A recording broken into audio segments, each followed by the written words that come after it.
Father Bless, it's good to have you with me today. God bless you. Yep, finally here. Today, everybody, I'm with Father Andrew Kencis. He is one of our priests up in the Great White North in Canada. And thank you for joining us, Father. It's glad to finally been months in the making. Everybody's been, when's this going to happen? When's this going to happen? Yeah, I've been avoiding you. I wouldn't answer emails. And finally, my daughter told me that, as she said, that you told her, tell your father to answer my emails. And I said, all right, I guess I will. Yeah, I don't want to do this, but okay, let's go. Yeah, I'm glad she's great. She's actually editing one of my books right now, so. Yeah, she just told me that she was doing that. Yeah, but yeah, she's good. She won't tell me anything about it, so that's the way it should be. She's allowed to, since she'll be watching. I tell her I said you're allowed in on it, of course. Okay, all right. So, okay. Father, please go ahead and tell us about yourself. Okay, been a priest for 34 years now, and I was ordained by Metropolitan Vitaly Ustinov back in 1991, I guess, right? Yeah, 1991, on the Feast of Peter and Paul in Mansonville. It was at a bishop's sobor. It was very interesting. The Kursk icon was there, and the Iverskaya icon of the Mother of God was there. And kind of an interesting anecdote is that the Metropolitan's proto-deacon could not be there at the time, so I was the only deacon there. And as everyone knows, that when a deacon is made a priest at the first part, of course he serves up until the time he's ordained. So there was no other deacon, so I was the deacon. So it was the first time in the history of the Russian Church abroad, I was told, that the first part of the liturgy, all the Actenias were 100% English, because my Slavonic is still not so good. I can't twist my tongue certain ways. And so I have a really good picture, a photograph of Vladika Vitaly wanted, before the liturgy started, he wanted to hear how my Slavonic was. So there's a picture of me holding my sluzhebnik, and I'm looking at Metropolitan, before I was gray, and looking at him, and has his hands on his staff, and like, And all he could say is, "Что делать?" And then the other bishops came, they're all getting ready to go to church, and he explains to them, my deacon's not here, and etc. and so forth, and so I'm going to make this young deacon a priest today, but he doesn't do any Slavonic. It has to be in English. And to a bishop, they all like, ooh. But it was really good. The choir was actually the bishops. Metropolitan Loris, he read the epistle. He read it horribly, as a matter of fact. Wow. And, Bishop Valentin was reading the hours. Bishop Valentin of Suzdal at the time. It was very, very interesting. And one comment that some people made afterwards, they said, "I didn't know the bishops were so tone deaf." Wow. Right? So anyway, that's here and there, and probably shouldn't have told that story. But anyway, after that, I went back to Mayapack, New York, where I was living at the Kursk Icon Hermitage. Father Konstantin Fedorov was my spiritual father at the time, and he'll kind of maybe play into some of the future stories that I'll relate maybe later. And then from there, I went to Jordanville, spent 2 weeks there, serving every day. I was actually building a kitchen for my Mashka's godmother and her husband. They were living in Richfield Springs at the time. And so I'd go for the daily liturgy and then come back and work in the kitchen and then go back to the monastery for services. So I did that solid for 2 weeks. It was Father Guri, and he's now a bishop, but it was schema monk John Berzins. They were with me every day in the daily liturgies, one on one side, one on the other. They weren't serving, they're just like in the sides, just praying and observing me, correcting if there's any corrections to be made and everything. And the reason I bring that up is because it's very interesting, is that I think it was about a week and a half into this 2 week period that I served, every day. One monk, he was a new monk, from Russia, and he was all offended and came up to Father Guri and said, "What's going on here? Why, we have this English here? It's a Russian monastery." And Father Guri is very, he's a holy man. I heard this later. I didn't see it, at the time, but he said to him, he goes, "Let's just be quiet." He goes, "This is a priest. Doesn't matter what languages he's speaking. He's a priest." Right? And that just shut him down, Yeah. But it's interesting because it does show a mentality and everything. But anyway, that's a diversion. So from there, then I was assigned by Metropolitan Vitaly to come to Edmonton to serve at the Church of St. Vladimir's in Edmonton. And actually, to be more correct, I was assigned to Dormition Skeet, which is an hour and a half out of Edmonton. And that was Metropolitan Vitaly's first monastery when he came to Canada with his brotherhood. And then I looked in the church Spisak, it said that in Edmonton there was an Archimandrite Gregory, that he was the dean of the diocese, or Western Canadian diocese. And so I thought, well, this is good. I'm out in the country there at this place, and there's an old experienced priest here who has someone to teach me. I'm a new priest. What do I know? Right? So I get here and I find out that Archimandrite Gregory was in a nursing home for the last 2 years, is blind, and does not speak a word of English. And helpful. So thank you very much. Who's updating the Spisak up here? Right? So we had another priest, Father Oleg Kotev, in Edmonton, but he didn't speak any English at all. And he's since reposed for a number of years now. And then Father George Primack was down in Calgary, and that's a 5-hour drive from here. So basically I was left all alone. I did have the lifeline, though, of Metropolitan Vitaly, of course, and then Father Guri, Father John at the time, who even came up, I think, that same year to visit to see what we're doing up here and such. But it was a little bit rough. It was rough. I remember the first week of my priesthood, I was a much better priest than I did daily vespers, and every single night, the first week we were here, I went into the altar and wept. What have I done? What have I done to myself, to my family, the whole thing. But anyway, glory to God. I've been here 34 years now, endured a lot, and what can I say? So can you tell us about so you were originally ordained, obviously, by Metropolitan Vitaly, and can you tell us about the jurisdictional history? Because now you're with us in the Genuine Orthodox Church of Greece. Right. Some people are wondering. Some people think they know when they actually don't. So, because you want to give us a brief history on your history.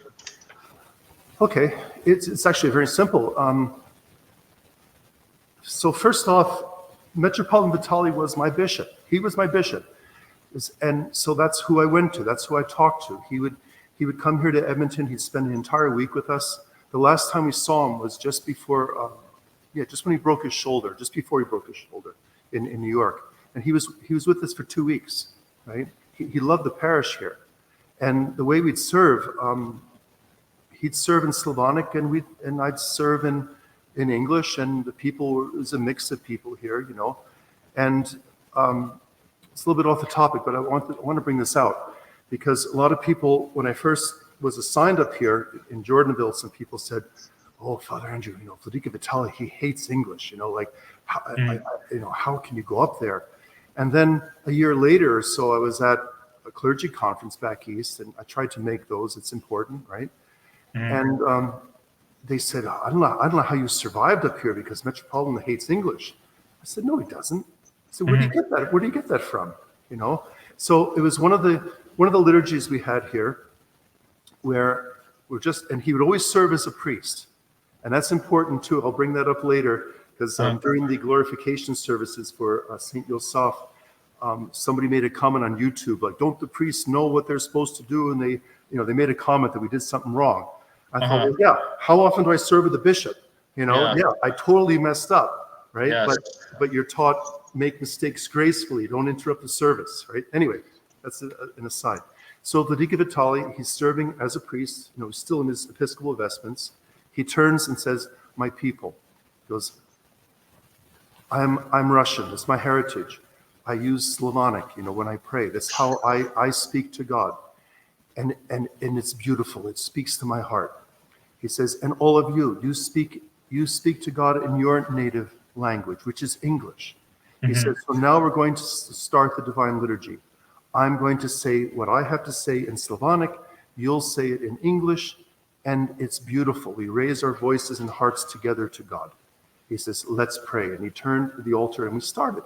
Yeah. So that's my answer. There's more to it, you could argue, but it's just silliness. Yeah. So, okay, jurisdiction. So like I said, I was very close to Metropolitan Vitaly. And he shared with me a lot of what was going on over the years, from 91 when I first came here to when it really started to come to a head in 98. With Archbishop Mark, it was publicly revealed that he was meeting with the Patriarch of Moscow, and Vladika Vitaly tried to get him removed from the synod. I mean, like the ruling council, right? And there's a big uproar, the whole thing. And so we were in Bluffton, the convent in Bluffton. It's before the nuns who are there now. It's before they. No, it's just after they came. Yeah, okay. I'm sorry, I made a mistake. We're actually walking by the raspberries and picking raspberries and such. And it was after St. Vladimir's Day. It's when the raspberries come out. And so Metropolitan was just telling me how he says I can't quite exactly prove it, but I'm starting to feel that there's like another administration being built around me, that I can just sense it. Things are not right. Things are not right. And that's when I told him of what Father Konstantin Fedorov told me. Now, Father Konstantin Fedorov was the spiritual son of Saint Philaret. They were very close. Saint Philaret would call him up at different times of the night or day, even in the middle of the night. He'd call him up, pray for this person. I just got a notice in the catacomb church, pray for this person. That person died, whatever, right? So they're very, very close. And so 2 weeks before Metropolitan Philaret died, he told Father Constantine, after my death, the church abroad will split 3 ways. First, those who live for this world and its glory will go and join to Moscow Patriarchate, Moscow. Then the Greeks, meaning like the Boston Greeks and such, they will leave us. He goes, because they never were part of us. Let me correct that. Never truly part of us. Now, some people, let me finish it and then I'll say some things. And then he said, what will be left are those who will be true to Christ and the church, meaning the universal church. Yeah. So that's where that quote came from a private conversation of Saint Philaret to Father Constantine, who told that to myself and to my matchka. And we told reader Daniel Everest, who we know for eons.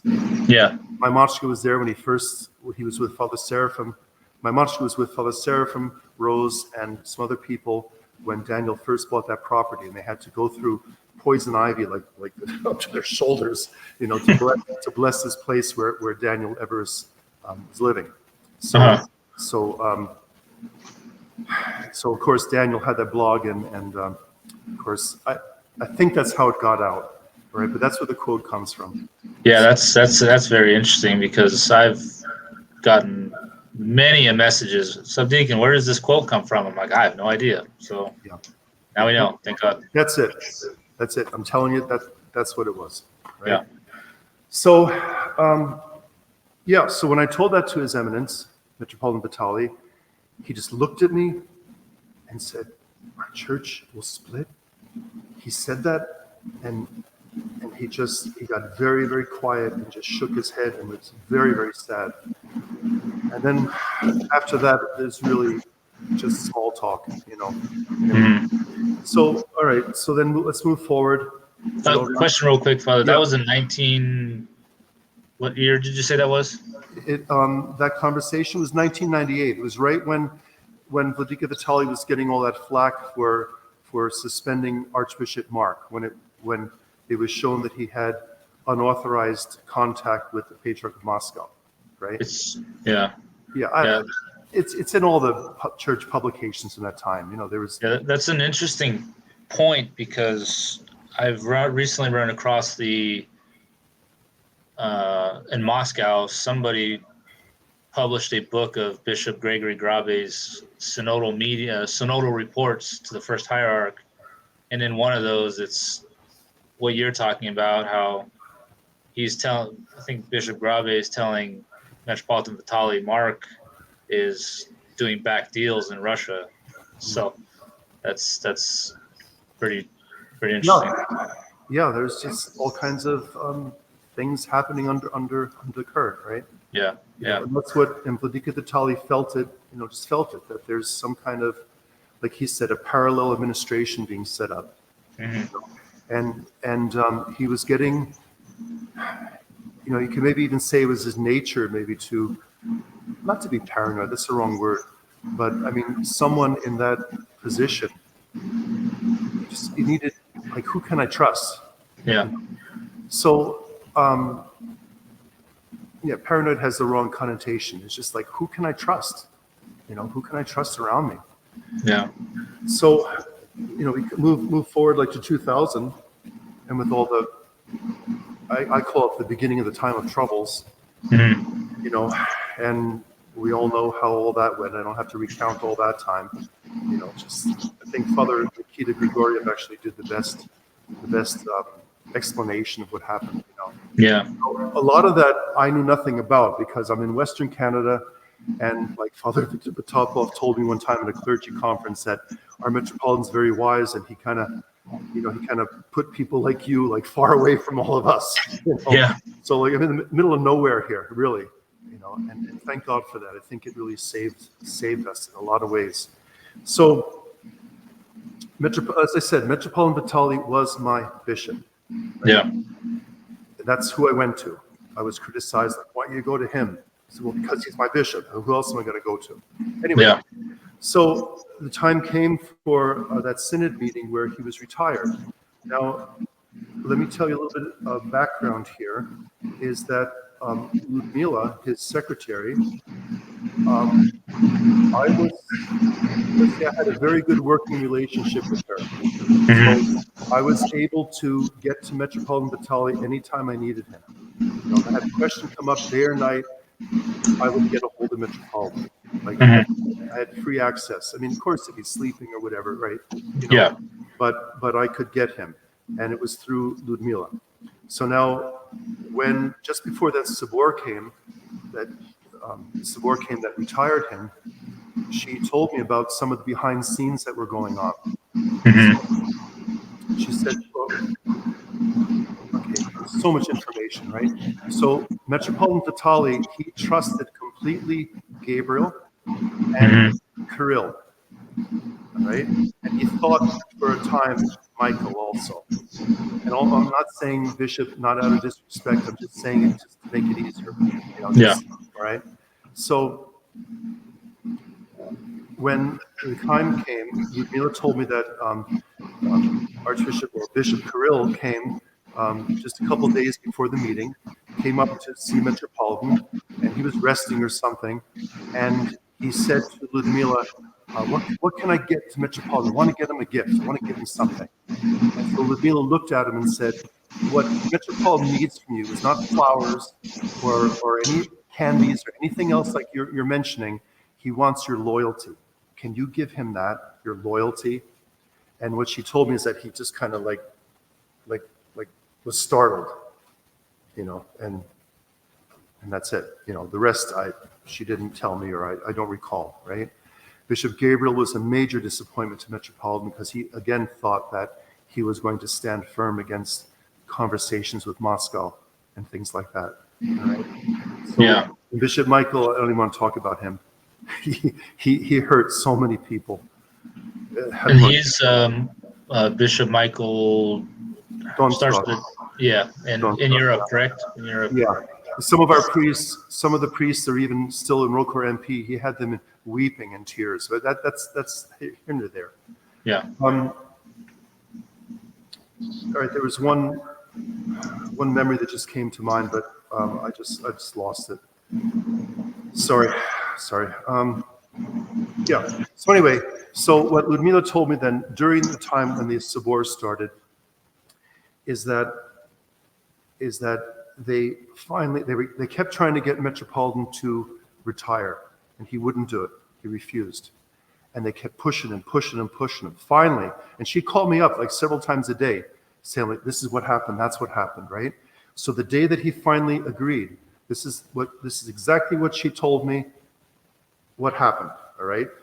This is from what she told me. Whether it's someone's going to argue it, I don't care. This is what I was told. Yeah. She called me up in tears, saying it happened. It just happened. I said, what happened? Because Metropolitan just retired. I said, what do you mean? She says, it was horrible, Father Andrew. She says, outside of the synod room, I don't know if you've been in New York in the headquarters, the synod headquarters, but it's like a long hallway, like where the meeting room is, and there's kind of a landing there, the elevator shaft is there, whatever. It's a big area. So she said that he was standing there, and all the bishops were around him. Gabriel, Kirill, Loris, Hilarion, they're around him, and they're yelling at him and say, "You have to retire. You have to stop this," or things like that. She said they're pointing their fingers, they're yelling at him, just pushing him, the whole thing. And anyone who knows Vladika Vitaly knows he has a hot temper. Okay, he just has a hot temper. So they're pushing his buttons. And so what she told me was finally, he threw his hands up and said, "That's it. I'm done. You can have it. I'll retire. I'm finished with all of you. I'm going to Mansonville. So leave me alone. I've had it." Yeah. All right. So, and then he did, right? And everyone's happy. Oh, the senile Metropolitan is, retired, and the whole thing. And then he tried to go to Montreal, right? He tried to leave Mansonville and Montreal. And it's up on the Monastery Press website. People know about it. The synod, they threw Ludmila out. They came into her room, and they took her purse from her. They took some packages she had, all these things. They took it all away from her, and they said, "You have like an hour to get out of the building or something." They're searching her stuff, and it was a big scandal. And I don't have to relive that, Yeah. Anyway, so what happened is that then Metropolitan went to New York finally. Mansonville. The police had to get involved. I think Vladimir Shishkov somehow was involved with that too. I'd have to look at it again. I'm trying to forget all this stuff. And he came to Mansonville, and then what happened is then I went with a parishioner. We flew from Edmonton to, Montreal. Then we rented a car, went to Mansonville, because it's very interesting. Several years before that, I can't tell you when, I don't know, several years before, I don't know. Metropolitan Vitaly gave me 7 entomins, the cloth we serve on. He gave them to me. They were blessed by him, but they were not assigned to any church. He said, keep these. I said, what for? He says, you'll know when it's time. Just keep these safe. So they were on the altar. So then what I did was, and there was no plan, nothing, I had no idea what to do with them or anything. But I went to, at that point we flew to Montreal, and went to Mansonville, and then saw Metropolitan, and that's when I brought those entomins with me. All right, and what I heard though, to make that trip, is that Metropolitan retired, and there's a group of clergy, people who still want to support the Metropolitan. Like this was a forced coup, is what they said. I know that people are going to tear me apart for that, but I'm sorry. That's how how it was. How it was done, Right? essentially. Yeah. So Anyway, so Metropolitan did sign those entomins, and he signed them, actually, it was very interesting, he signed them with a phrase from the Catechised Church, where it said, he didn't assign them to a church, but it said, where liturgy will be served wherever these are placed, right? So that's where these entomins, that's what they were finally used for. Wow. Very interesting. Very. Anyway, so I don't know, where should I go from this? Your jurisdiction, you want to know. Okay. Yeah, so that turned into yeah. I'm sorry, that's how my mind works. That's all right. The Rossi situation, that would take up a whole 2 hours. I don't even want to talk about it. But let's just say that what it turned into really is people trying to make a church in their own image. You know, I was part of it because Vladika Vitaly was my bishop. He was my bishop. I knew nothing else, right? Yeah. Had nowhere to go, right? I knew what was going on behind the scenes. We can get into the whole Moscow thing later, you know, but so and then those who gathered around him, I thought, okay, they're sincere, you know, they're sincere. And it turned out, last I heard, there were like seven schisms came from that, right? It was just a mess. Even there was Bishop Bartholomew, who was my bishop here in Edmonton. He couldn't take it anymore either. He said to me, Father Andrew, like, what is going on here? It seems like whenever things get peaceful, all of a sudden there's another explosion. 6 months explosion. He says, we can't do this anymore. He says, and we had a meeting with parishioners that I had at the time, and he was living in like an assisted living or seniors high rise, whatever. So we went to like the meeting room. We had this meeting there, and he blessed me to go find a home for all of us. And he said that, and so I mentioned a few options, like the GOC, for instance, right? To be honest, I really didn't know anything except ROCOR. I was like, that's pretty much so. So, and I knew that, you know, the GOC, I mean, their bishops, you know, ROCOR consecrated their bishops, right? It's, you know, all the same line, you could say, same family, right? So he said that ask them if then I could just be retired, because all I want to do is take the great schema and spend my last years praying. That's all I want. You know, I'm not interested in this anymore.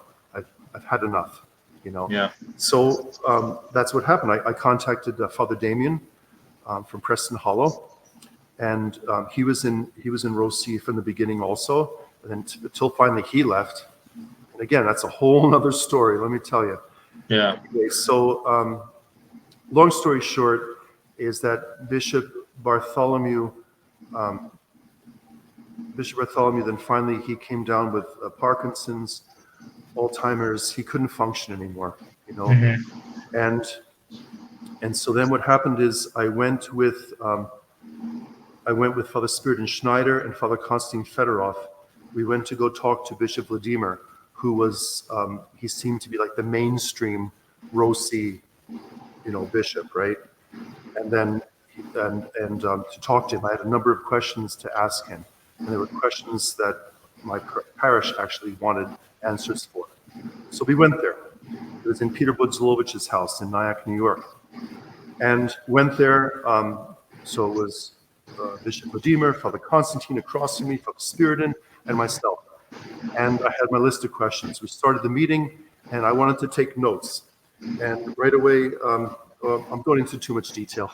No, it's okay. Yeah, it's fine. It's fine. Well, there's a lot more to talk about, better things, you know. Yeah. The upshot is that Bishop Vladimir, he would not allow me to take any notes.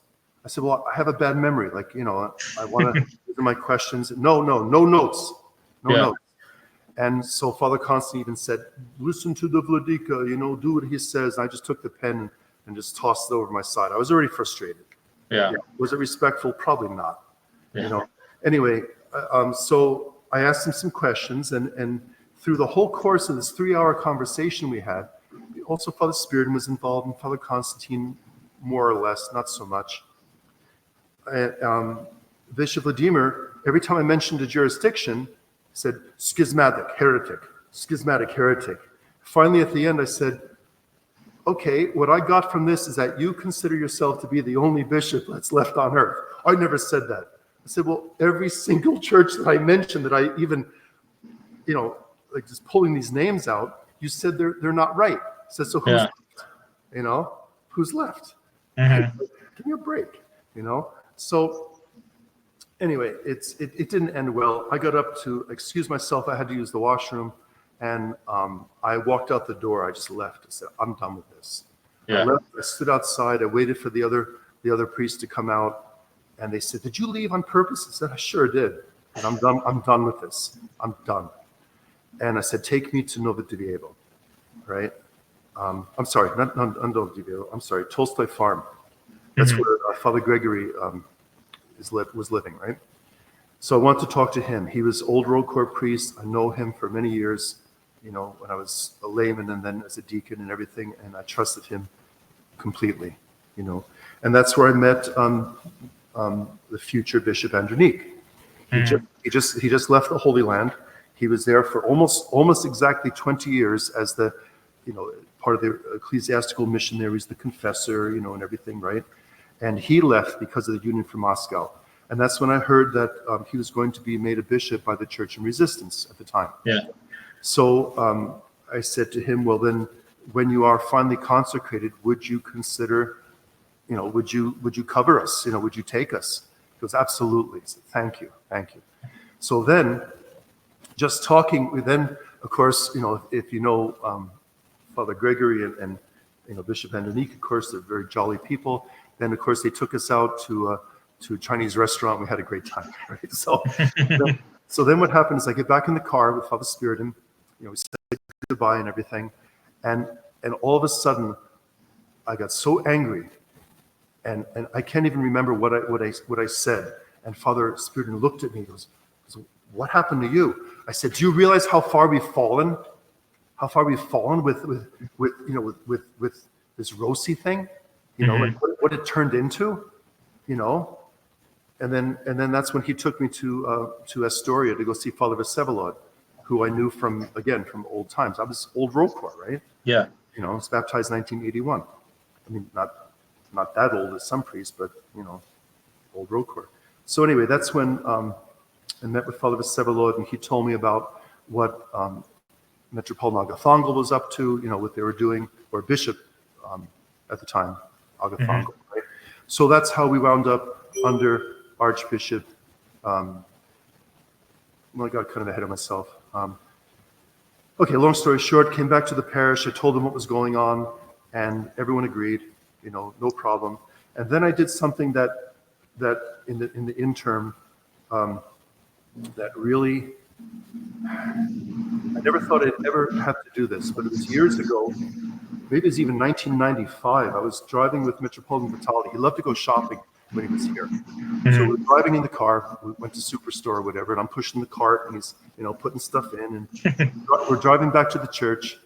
And I said, Your Eminence, I have to ask you a question. I said, just completely hypothetical, but I have to ask you this. Let's say you have died. And he looks at me like, thanks, I said, no, seriously, you've died. And we already know there's rumblings about people talking about going with Moscow or whatever. Or let's just say that something happens to the church abroad and it just falls apart. He's like, he just crossed himself, like, God forbid. I said, well, hypothetically, right? I said, what do I do? What do I do? So he thought for a moment. And he said, I'll tell you what to do. He says, you commemorate at the liturgy the true Orthodox bishop, because we know that he's still there. Because why? Because the world's still standing. We know he's somewhere. He says, so you commemorate. That's it. He goes, that's it. He says, but you do everything right away to find him. You don't stay like this. Right? I thought that's just too wild. Yeah. It completely went against everything I could think of. But in that time, I came back. That's exactly what we did for 1 month. And it was a very strange time, And so finally, one of the parishioners said to me, Father Andrew, how long are we going to be doing this? I said, I know. I know, but Ludmila Andronik is going to be ordained soon, and then we'll go under his omophorium. Mhm. And so that's basically how it happened. There was Bishop Stefan was a bishop at that time. I think the Tikhonites made him bishop, right? And so I was in communication with both of them. We invited both of them to come up and talk to the parish before we made a choice of where we would go. I knew Bishop Stefan when he was Father Stefan. I get these people. So what happened is Bishop Stefan couldn't make it because of his, his diabetes and mostly his back troubles. But every week that we did this non-commemoration, I guess you'd call it, Yeah. he would send me a sermon that I would read to the parish, and that would be like I felt almost like we had his Episcopal covering, I wasn't trying to play, gymnastics or anything, because I realized it's a very dangerous situation to be like this. But he gave us a sermon, like it fed us spiritually. Finally, we invited him to come to talk. He couldn't make it. He apologized. Vladika Andronik was able to come with Protodeacon Job. They came here. We had a meeting about 3 hours or 2 hours before the vigil started, where I didn't say one word, didn't say a word, and the parish could ask him anything they wanted. They asked him everything, and then I turned and I said, Your Eminence, thank you very much. We have maybe like 20 minutes before the service is supposed to start. Would you mind leaving the room so we can decide if we want to be with you or not? Right? That's exactly what I said. Right? He's good natured. He wasn't being disrespectful, And so he left, and the parish to a person said, yes, we want to be with Andronik. And that's how we wound up with him. So then we're with him for several years. And then what happened is it was on the Feast of Peter and Paul one year. I can't tell you what year. I'd have to look. Yeah. The Feast of Peter and Paul was before the liturgy. He called me up, and I thought he was going to be on the anniversary of my ordination. So, Vladika, and he says, Father Andrew, I need you as soon as possible to write a letter of canonical release.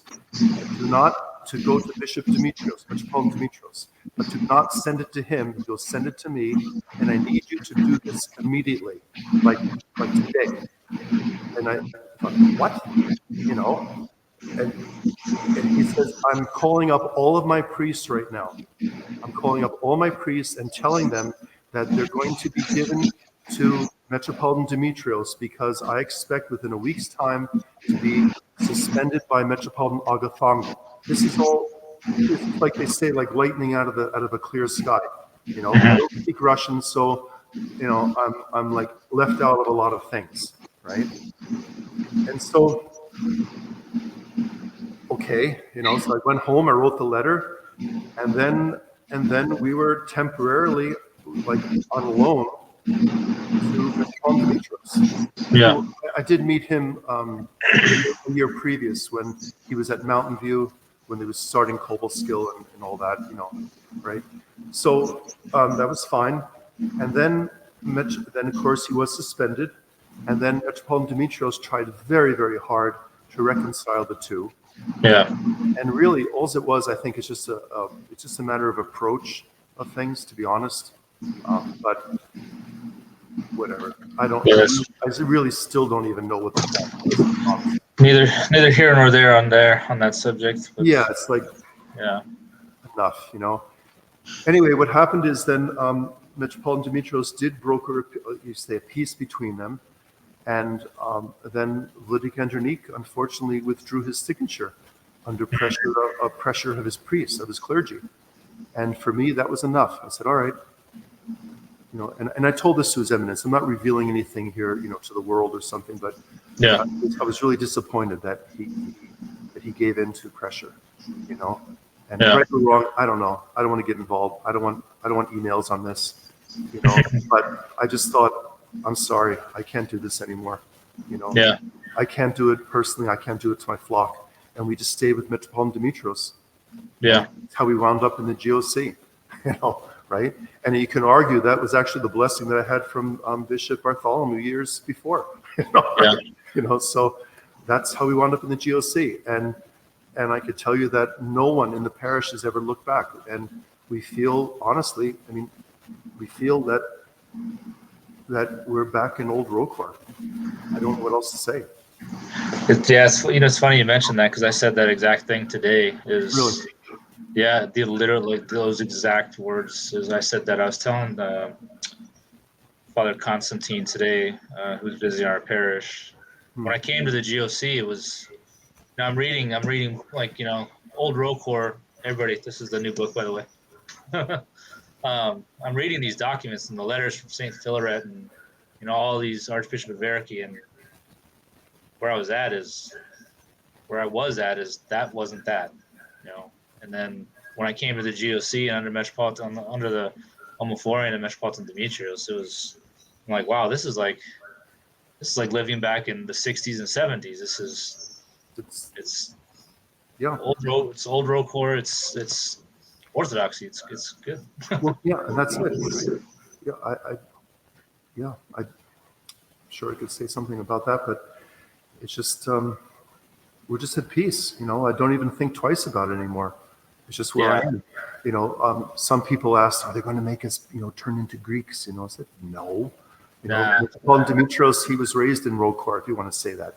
Yeah. I serve exactly the way that I learned how to serve in Platina. My Moscow, myself, we both come from there. We both lived there for a number of time.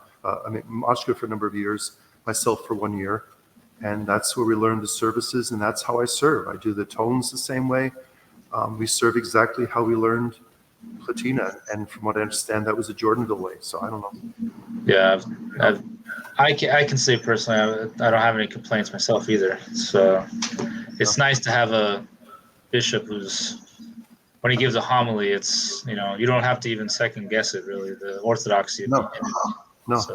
When a sermon penetrates the heart, when you start to feel ashamed of yourself, then that's a good sermon, right? Yeah. In a good way, right? In a good way, sorrow that leads to godliness, right?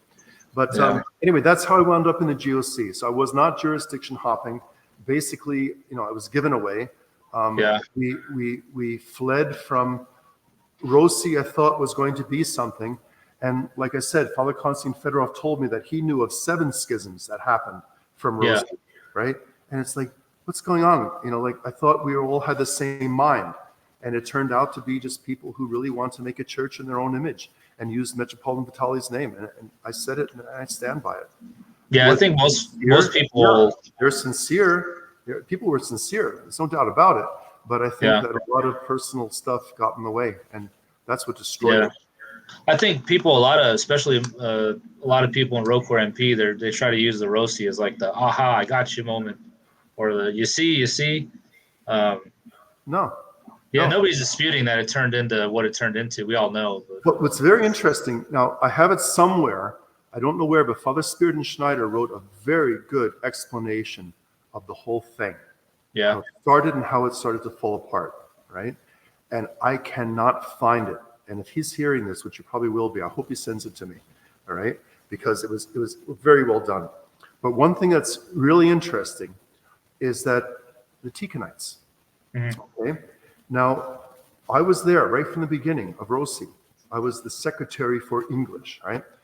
And what happened is there was a fax received from Lazarus and Benjamin, who were ROCOR bishops in good standing, right? They sent a fax saying that we are 100% with Metropolitan, we're commemorating him, we stand with him, okay? No issues. Whoever, I don't want to accuse any one person there, again, because I speak English, I wasn't involved in that, right? What was going on, but they would not, I don't know how I'd say it, they wouldn't acknowledge them. They wouldn't, like those around Metropolitan, they wouldn't acknowledge them because then they'd be the senior bishops, right? So, and Father Benjamin Zhukov, I mean, he God save him, and some other ones that were involved there. They prevented, and Ludmila was involved too. They prevented Lazarus and Benjamin from really joining. And so finally, what happened is they sent out I think it was even publicly done, saying that we tried many times to be in contact with Metropolitan, but it was all like blocked. So we have no choice but to organize our own synod. So Rossi, they produced this, the Tikhonites, because if we could have all just stayed together, because many people were, yes, we don't want to go to Moscow, we don't want this, and something could have happened, but no, personal ambition got in the way, you know. It's my opinion. So that so the writing was on the wall. I mean, it wasn't solidified technically until 2007, but people saw where it was going. Absolutely, they were denying it, but it was absolutely was going there.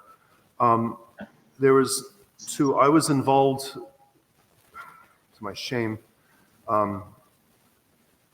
Well, there was a lawsuit that the Western American Diocese did against the convent of Our Lady of Vladimir, right? So I was going there for a while, and I heard that side, and I knew there was things that were said in the deposition of like Archbishop Mark and everything that could not be released. They could not be made public. They were under like, I don't know what the term is, legal term, but they couldn't say these things. It was like sealed by the courts. And it was very clear that no, the union was going to happen. You know, and all these like town hall meetings or clergy meetings, I'm sorry, it was all pre-planned. You know, Father Nikita mentions it very, very clearly. You know. Yeah, there's an interesting. I was just reading a book by Konstantin Preobrazhensky where he's talking about they had a Matokia in Moscow in the late 1990s. Yeah. I didn't even know about that until recently. No, I have pictures of it on my website. Father Konstantin's son, Shurik Alexander, was in Moscow. He was doing all kinds of odd jobs, and he actually was working there. He's like, "What's this place?" You know, and they said, "Well, this is for you're a Metropolitan Loris, and he's building this beautiful place." Yeah, and we started building. Yeah, I know, it's just wild the stuff that was going on. You know. Yeah, I didn't realize that. Yeah. Let's change the subject. Let's switch gears. That's hate this subject. Yeah, I know. But it's interesting how between the information you have and the interview with Father Nikita Grigoriev, that's kind of very, because now we have from New York side and then from the Rossi side, so it's kind of better, gives us a better picture. There's but so the other thing people, I know. There's so much more, but I really, maybe some other time, I really don't want to talk about it. Yeah. It's a horrible time. And it's still, my parish here in Edmonton is still suffering from that. Because that one person that down in San Francisco, she worked very, very hard to turn a number of my parishioners against me, and we had a break in the parish when I said I can't. There's no way I'll go under Bishop Vladimir. You know, Bishop Bartholomew is my bishop. We have to move on because there's no way I'm going to go under someone who thinks they're the only one on earth. You know, it's like that's too far for me. I'm sorry. Yeah. And, I have a question of a final footnote. If you'd add, can you tell us who actually Ludmila was? I know who she is, but can you give us just a footnote of who she was? Who she was? Yeah, what was why was she there? She was a nun, if I'm not mistaken, right? I never heard that. No, she was just living at the synod, or she was just working there? She's the Metropolitan's secretary. Oh, okay. I don't know her background or history, how she got involved. She did tell me one time. That's right. Okay. She told me how she wound up as the secretary. She said that when Vladika Vitaly was made Metropolitan, that all these people sent congratulations and everything. And then she sent a congratulation card. And I forgot what she wrote on the card, but somehow that intrigued Metropolitan Vitaly. So find out who this is. And then they met, and then she became like his personal secretary. Okay. So maybe someone can fill that in for me. Yeah, I was just she's an integral part to the story, so I was wondering. Very much so. Yeah. Yeah. Ludmila, what can I say? I mean, there are horrible nicknames for her, you know. Everything. She was a tough woman. She was really strong woman. She is absolutely devoted to Metropolitan, completely devoted to Metropolitan Vitaly. But then, I don't know how to say this, again, it's from my point of view, right? But became like the gatekeeper. I guess any good secretary would be like a gatekeeper, but it can get too much, right? Yeah. And Yeah. I don't know how far you want me to go with this. No, that's good. We just a good footnote of who she was. But switching gears to, Please. A lot of people.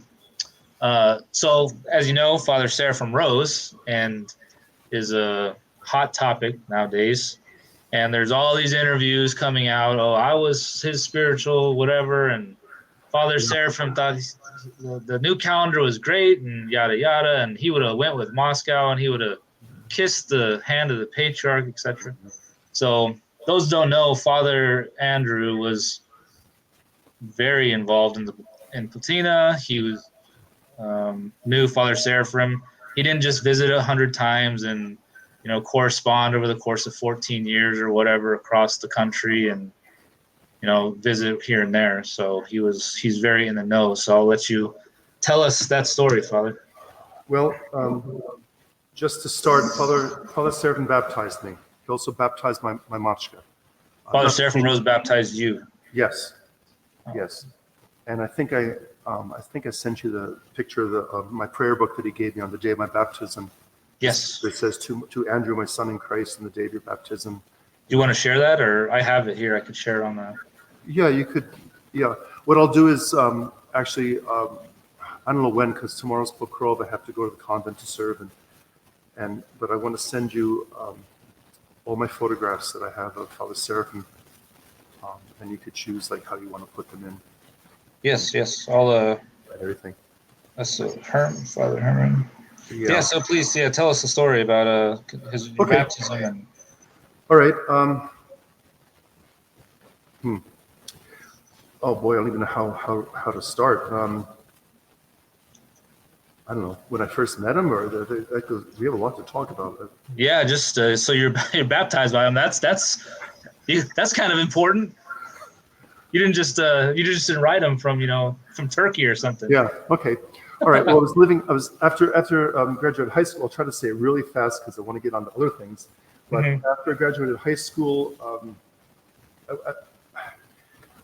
long story short, as I went to live with my uncle in Milano, Oregon, and at the time there was no church there. They had my uncle and aunt were organizing like the Russian community in the area, and also with John Hudanish, who had like a mission to the old rite, the old believers. So John had a chapel in his backyard. It's probably still there. That's where actually I was made a catechumen. It was there by Father Herman, and but they'd alternate between John Hudanish's chapel and my uncle's living room for liturgy. So Father Herman and or Father Seraphim would come up on rotation basis. I shouldn't say and, because it was only one at a time, right? And on rotation. So I was going to college at the time, and they just said, okay, we're going to have church. I said, okay, fine. I was, pagan probably, and I'm doing my homework, studying and everything, and all of a sudden the door bursts open, and in comes Father Herman. He comes in basically the way I have my hands right now, and he says, oh, I have to bless the house, and he runs out, takes off, comes back with a bowl of holy water and a branch from one of the pine trees, and he starts blessing the water, and I'm just standing there like what is this? So whatever. So they had their service. I didn't pay any attention at all. It's all in Slavonic, and I was studying, and like I said, I was practically a pagan. I knew about Orthodoxy. My mother took us once a year to Russian Easter, at St. Vladimir's in New Jersey, Farmerova, in that area like that, right there in Jackson, New Jersey. We'd hear, Christos Voskresie, and then we'd all go home, right? And have, Sirnea Pascha and things like that. So I never really had an Orthodox upbringing, but I knew my mother was Orthodox, my uncle and family, and I was just American vanilla bean, right? Yeah. Anyway, so later that night when the service was over, Father Herman came to talk to me. Who are you? What are you? What are you doing? What do you think about life? Okay, fine, nice. then he left. Liturgy. I didn't attend. I was just in my room. Whatever. And then something struck me, and I wrote to him about 4 days later. I remember it was in college. During lunch, I wrote to him a letter. I said, I don't write letters to people. I don't. And I said, who are you? It's like, you're alive. I don't know how to say it, but I met someone who is alive. Yeah. I don't even know what that means. Anyway, so I sent it off, came back, icon of St. Nicholas, some books and St. Herman, Alaska, with the invitation to go down to the summer pilgrimage in Reading. So, okay, they paid for it, train tickets. I went down. I was lost soul, at that point, I was already accepted into Princeton. I was going to go for plant science, and I thought I had like a path, right? So I took it, went down there, went to the summer pilgrimage, and all I remember is Father Seraphim. Like, I've never seen anyone like him at all, right? Just his whole manner. I don't have to describe him because everyone knows what he looked like, right? And so then I still have a picture. I'll try to dig it up for you. It was on a Polaroid, actually, of all the monks and me. We're all standing there, like in I used to be skinny like my finger. Right? So, and then I heard later, Father Herman told me that Father Seraphim said to him, bring him back. Bring him back, right? So anyway, I went back. I had no more contact with them. I left my aunt and uncle's house, and I wound up in a not great situation. And so about a year later, I wound up at my uncle's house again. And my aunt told me that next week is Holy Week. We're going down to our family in Burlingame, and you're not staying here alone, but we're dropping you off at the monastery. Mm-hmm. And I was ready. At that point, I was shattered. It was another story of my life. Yeah. So I said, fine. Fine. So they drove me down there. They dropped me off at the monastery a week before Holy Week actually started. And that's when I spoke every day with Father Herman, Father Seraphim. And I remember Father Seraphim taking me into his editorial offices, as Father Herman would call them, and had the Orthodox catechism. And he started asking me questions, down the line. Right? About what's the saint, do you believe in this and that and everything, and then he asked me not just from the book but more questions like to my heart, Mm-hmm. And then he finally said, do you want to be baptized? I said, with all my heart, yes, yes, I want to be. So I was baptized on Holy Saturday, 19. Wow, I actually have the photo you sent me. Where'd it go? There it is, right there. That's it, yeah. So there it is. Yeah. So what happened is, that's my prayer book. And so what happened is that I stopped using it because the old Jordanville prayer books, they all fall apart. It's not really good. It's not good paper. Sorry, Bishop Luke. Yeah. But it's not good paper. And then my Machka's, her book is just like, it looks like my copy of Russia's Catacomb Saints, like all falling apart. Oh, wow. And the hardcover is no better than the soft cover, right? Yeah. So, it says, I'll read it. It's to Andrew, my son in Christ, on the day of your baptism with love in Christ, Father Seraphim, St. Herman Monastery, Great Saturday, April 12/15, 1981. Yeah. That's when I was baptized. It was in Begum Gorge. It was a river. Mountain stream that they did all the baptisms in. And so Father Herman, he's reposed now, but he's my godfather, and Father Seraphim was who baptized me.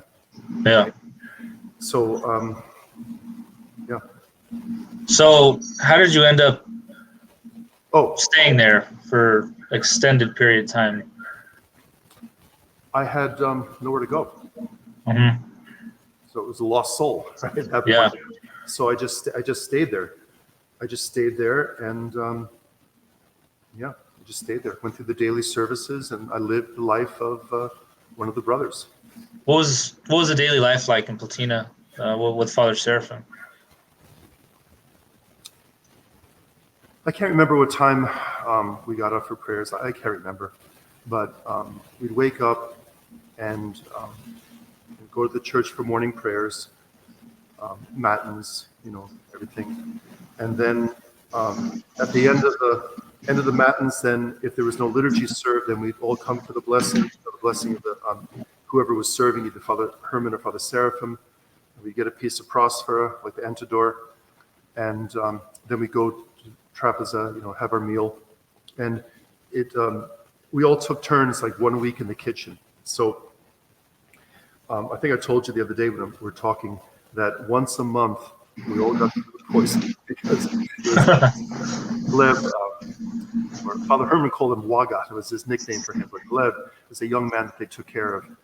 That he was in the kitchen and we all got sick. He'd make a big cauldron of oatmeal, and he'd forget or whatever, and it would burn on the bottom. Right? Still had to eat it, so he's serving it, and he's just eating it, and we're like, oh, and that's what we got for breakfast, lunch, and dinner was this burned oatmeal. We tried to smother it with syrup or margarine or whatever, and if you said something to Gleb, he would just say like, well, you shouldn't be so, I'm really not telling you exact quote, right? But he'd be like, well, you shouldn't be so bound up with your senses or something like that. Something from my fathers. Gleb was, he was an interesting fellow. Sounded like it was an ascetic existence, very much. He's part of the color of the monastery, Yeah. Yeah, it's a sad tale of Gleb. Yeah. So what? But after that we'd say our prayers and then we'd go on our daily work, and then we'd have the Vespers when the sun would go down. That's how we'd start the Vespers whenever the sunset was be setting. Then the bell would chime, we'd all go. So yeah, there was more, but yeah. Oh, okay, sorry. So after breakfast, yeah, sorry. It's okay. Go ahead. After breakfast, then we had 2 seminarians living at the monastery when I was there, and they were sent there from Jordanville because they were naughty. Right? And so they were kind of sent there to kind of get their grade point average up and to be like disciplinary, right? And one was named Chukovich, all right? And I won't tell you, that's his patronymic, that's how Father Herman called him. It was George, his name was George. And so we sat in with the courses that Father Seraphim taught them. Now what it was his work that he was doing, what was it called? Something, it dealt with the Roman Catholic Church when it went to schism, and then how that progression from that schism led all the way up to our times. We've actually even produced communism, if you could, which is basically Christianity without Christ. Yeah. I forgot what the name of it was. They tried to publish it, I think, and it's not, someone else was working on it, and I don't know. But anyway, Father Seraphim, we had lectures of Father Seraphim every single day in the morning. So after prayers, we'd have suffered food poisoning, and then we would have this class, and then lunch again, and then it was quiet time. When I was usually assigned to build something, or some work, whatever had to be done, working on the Orthodox Word. The book Russia's Catacomb Saints, here's the cover that fell off. That was their magnum opus. They thought that was the whole purpose of their whole ministry, was to get this book out. And so I was there when that book was being put together and published.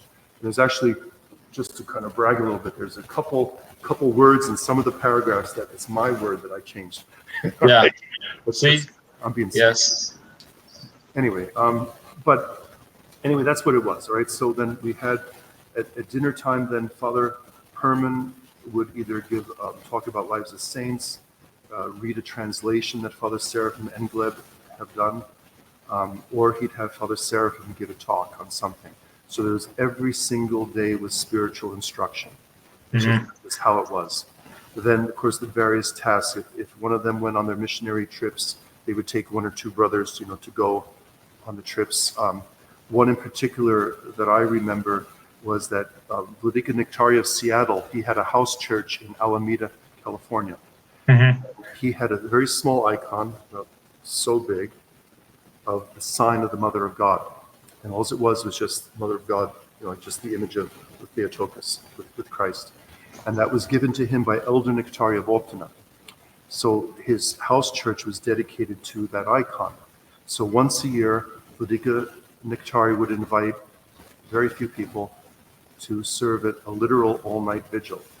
And so that year, Father Seraphim was invited, and he brought a few of the brothers down. I was one of them. And we were there. It started at sundown, and it ended at sunrise. The entire night, we were praying. There's some famous photographs that were printed in some of the books that St. Herman Press published, and they're actually my pictures. I showed them to you the other day. The one where he's standing there, and it's a petrihelion and everything. So I'll send you the rest of what I have. I have all the negatives, for all that stuff. And you could put those up. But that was an incredible experience. It was Bishop Nectari, Father Seraphim.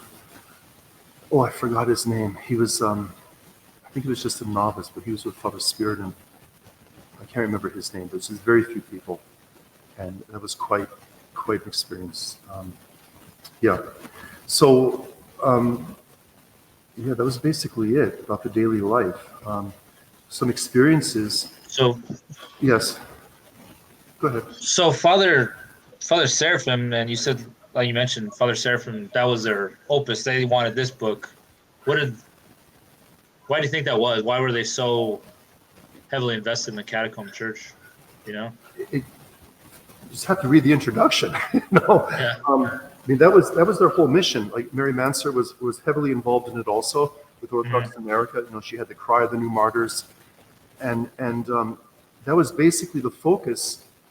When I was there, was everything on the martyrs, like how they would stand up to this worldliness that was brought into the church, or I shouldn't even say brought into the church, because what Father Seraphim taught us is that the Moscow Patriarchate was not a valid church. It was a concoction. It was a construct. He didn't use the word construct. That's more of a modern term now, right? Yeah. At the time, no one said that. But that's what he taught us. It's right. I don't have to tell you. You look at it's right in the preface, right, of Russia's Catacomb Saints. They were later to them were joined the victims of persecutions from the renovationist schisms and the confessors who did not agree to any compromise with the anti-Christian authority in the attempt of the leaders of the Moscow Patriarchate. Right? You cannot serve Christ in Belial. That was Father Seraphim, right? Father Dimitri, this other thing here, editor's conclusion, right? It's page 486. It says here, but Orthodox Christians in America do not even suspect they have become passive accomplices of a diabolical program of betrayal and anti-Christianity in the name of orthodoxy. It's from the book, right? Wow. It's page 486. But evil triumphs only in the eyes of men of little faith. One cannot defend the church by a lie. The true Orthodox Christians of these last days are defeated on every hand, mocked by the world and by the betrayers of orthodoxy, despised, persecuted.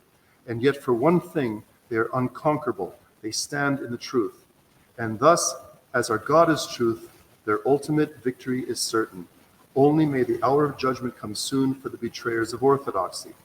That's Father Seraphim's point of the Moscow Patriarchate. There's nothing else I can tell you. Yeah. And so when I hear people saying that, he would go along with the Union of Moscow, it's like, you don't know that. How do you say that, right? I can't even say that. Now, understand how I mean this. The man has reposed. We don't know. You can't speculate. So people are just projecting what they think. But if we look at the writings, and like I said before, I knew nothing of orthodoxy. I learned orthodoxy from Father Seraphim and Father Herman. That's where I learned my faith, the fundamental. Then from there, Father Constantine, Metropolitan Vitaly, other priests, Father Glory gave me a lot. Father John Berzins even helped me tremendously, even though now he's persecuting, the church down in South America, the ones who don't go with the Union. What's the matter with it? What happened to you? You know? So, yeah, you can't speculate. You can't do that. But based on the writings of what legacy, there's no way. There's no way. You know? And the reason we went, I don't know. Yeah, that's an important, because as you've seen lately out on YouTube, all the YouTube gurus are, Father Seraphim would have went with this, he would have went with that, and they're developing this posthumous narrative and trying to put. And they never met the man. Yeah, they never met the man. You know, they've never met the man. They've never, or even if they did meet him, it was sparsely and over the. Well, this is very interesting, and I wanted to revisit that YouTube video, but it's up on my laptop here. I honestly did not do it. I have so much other things going on. Yeah. And I'm just going to go from when I first saw it. So it was a YouTube video by a Father Paul Baba, I guess you say. Yes. And again, I wanted to refresh my memory, so I say it clearly so people can't pick on my words. But at one point, he says that, and I forgot the context and everything, but I got the impression at the time, again, I have to watch it, that he took what I'm about to say as Father Seraphim saying that there was no problem with like the new calendar, or, you know, like what he called world orthodoxy. Okay, so there was something going on. I forgot the conversation, but Father Paul said something about the priest, either that he knew or was going to or something. And he said that Father Seraphim told me, don't ever judge a priest, you know, and he took that as, whoa, you know, I can't do that because, you know, he's saying that this is a valid priest. That's kind of how. So let me tell you, I don't know how I can say this, because I could tell you my reaction maybe first, and then I'll tell you I wanted to kind of, I've been thinking about it for a while, so I went to my neighbor, lives across the street, he's actually a parishioner, old ROCOR also. They moved from BC to come live where we are out in the country. And I asked him, I just told him that I heard this talk from this priest now, this Father Paul Baba. Do you remember him? He goes, no, I don't know who he is. And I said what Father Seraphim said. And this fellow, I'll leave his name out of it, he wouldn't appreciate me telling his name, is that he said exactly the same words that I'm about to say. Okay? So here it is. So, as soon as I heard Father Paul say that, and forgive me, I'm going to say it the way that I thought of it, all right? I said, you stupid idiot. You durak, you know? That's not what he meant. What he meant was he was talking to you because he was trying to heal your soul from judgment. And so he was trying to give you some spiritual advice here, not to judge people. Because we all know that once you start judging, it's like a cancer. It spreads everywhere. You have to forgive. And so he was trying to heal your soul by telling you that. He was not making a statement on, you know, whether that jurisdiction is valid or this jurisdiction is valid. He was talking about the condition of your heart.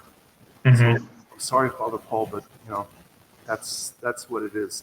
And when I said that thing, that my neighbor said the exact same words, and I didn't say nothing. After he was done, I said thank you, because that's exactly what I thought. And he knew Father Seraphim, right? Father Seraphim despised that of judging because of what it does to you as a person, what it does to your soul, all right? And he tried so hard to, you know, he would say what was true. You know, this is true. They are doing this. This is wrong. Can they repent? Yeah, absolutely. You know, but these are things that cannot be, right? Mm-hmm. Do you remember, did Father Seraphim, since you did say that you had lectures every day, do you remember him specifically teaching anything about the new calendar? Or I'm sure he's mentioned it plenty. He wrote about it a lot, but we understood that it was wrong. You know, that it was wrong, that it was anti-orthodox, if you want to say that. I can't think of anything like specific, you know. Yeah. I was asking my Matshka about it too, and I wish she would have come here and should be a better interviewer than interviewee. But so she said here, what we were talking about, I was making notes. It was found, it was forced, it's very simple. The new calendar was forced on the people. It was the beginning of modernism, the ecumenism, like just the way they introduced the calendar. It wasn't even done peacefully or calmly, like a unity or anything. It broke communion of the church. It made horrible bloodshed. How many people were killed just because they wouldn't go along, with the calendar? I mean, we know this, right? Yeah. Execution of the old calendars in Greece. I mean, think of it, you're in divine liturgy, and people just burst in to the church, knock the altar over. I mean, it's our brothers and sisters in Christ, over this. So, no, that's the interesting thing, is that what Father Herman, Father Seraphim gave us was like a sense of orthodoxy, to live our faith, to have it like from our hearts, not academic, and they didn't, okay, today we're going to know about how come the old calendar is no good, and how come the new calendar is no good, and the old calendar is righteous. We never talked about that. Yeah. Like, this is the church's life, and here's the aberrations that are happening in this world. Yeah. I don't know how to say it. So that's why a lot of these arguments that I hear, I think, like, you're all missing the point. Mm-hmm. It's really missing the point. It's not going to the essence. Yeah, one of the big narratives now, especially, is and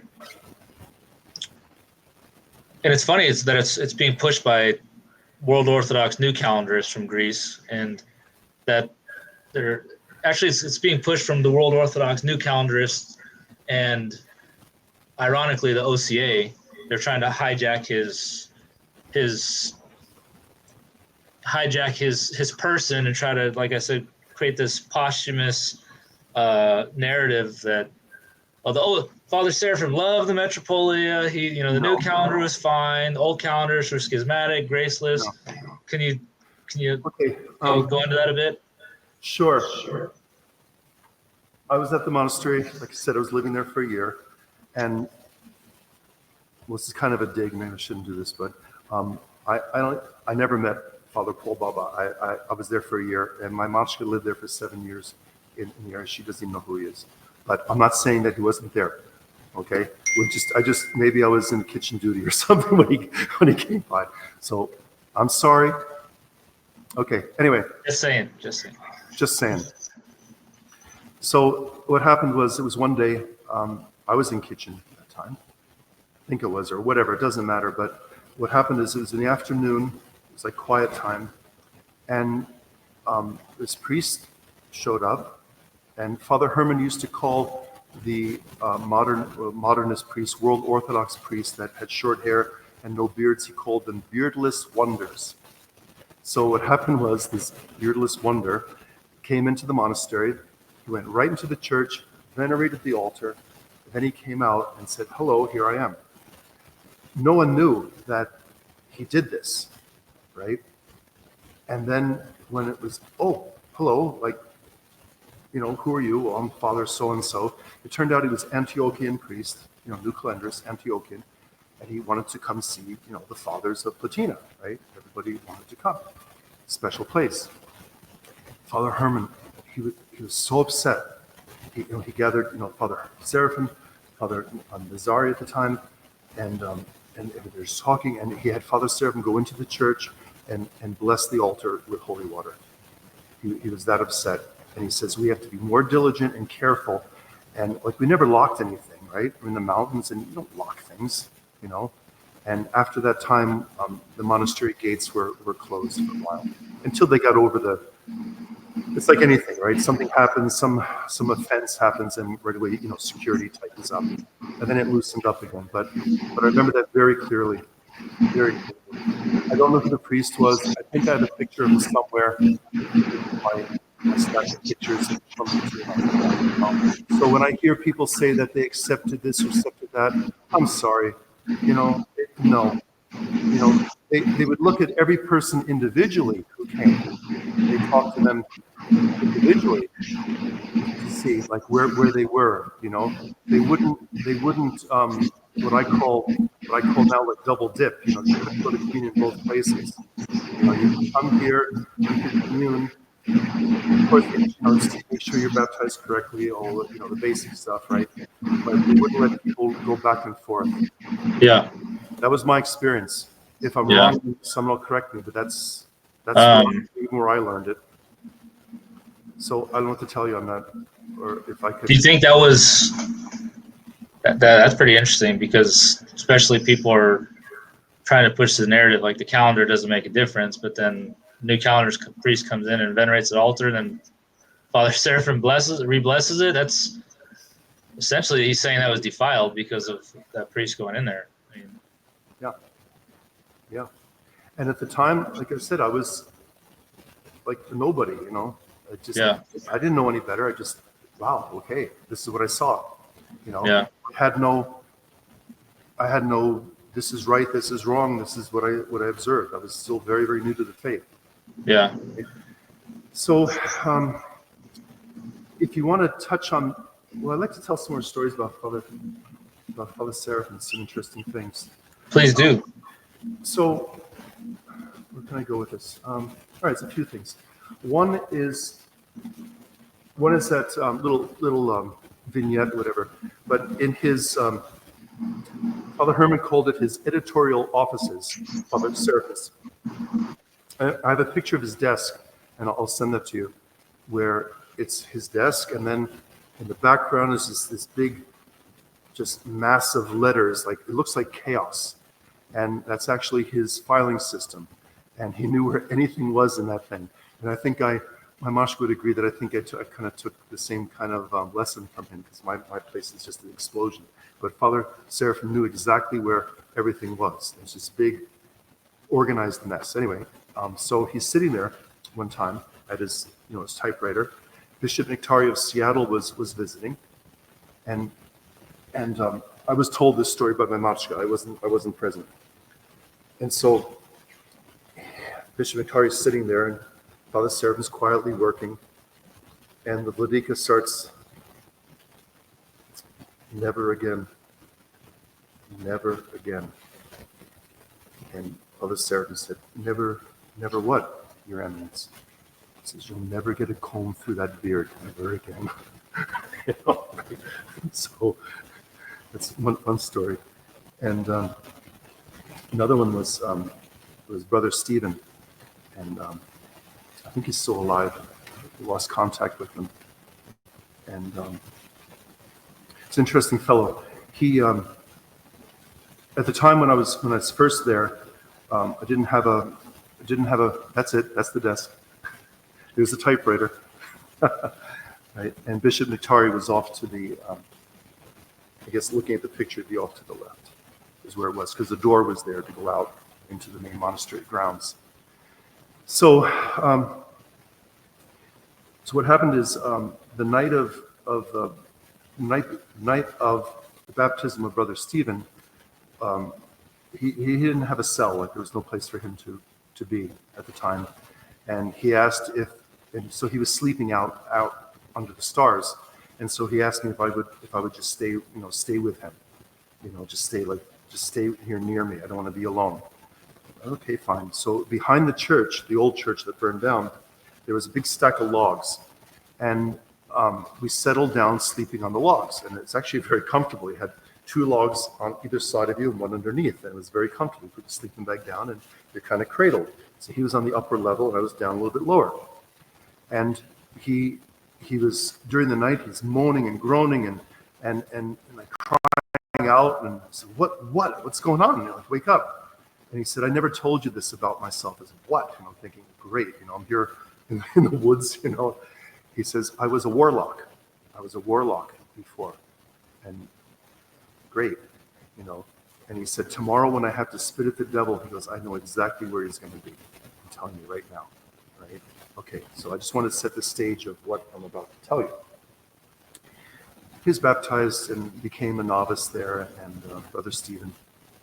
And so we wintertime was coming, and so we had adjacent cells, and the cell was just a partition, and then I hung up a towel or blanket to make a door.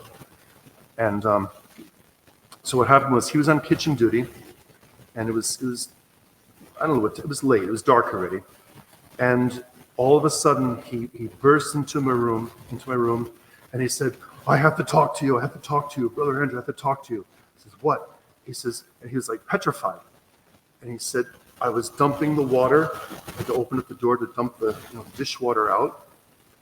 And he says, I saw this like, he didn't know how to describe it, but like, then he said finally this huge black shape, like a huge ape or something huge, and it was riding on some kind of strange like bird, and just like swooping down, like just boom, like down the hillside.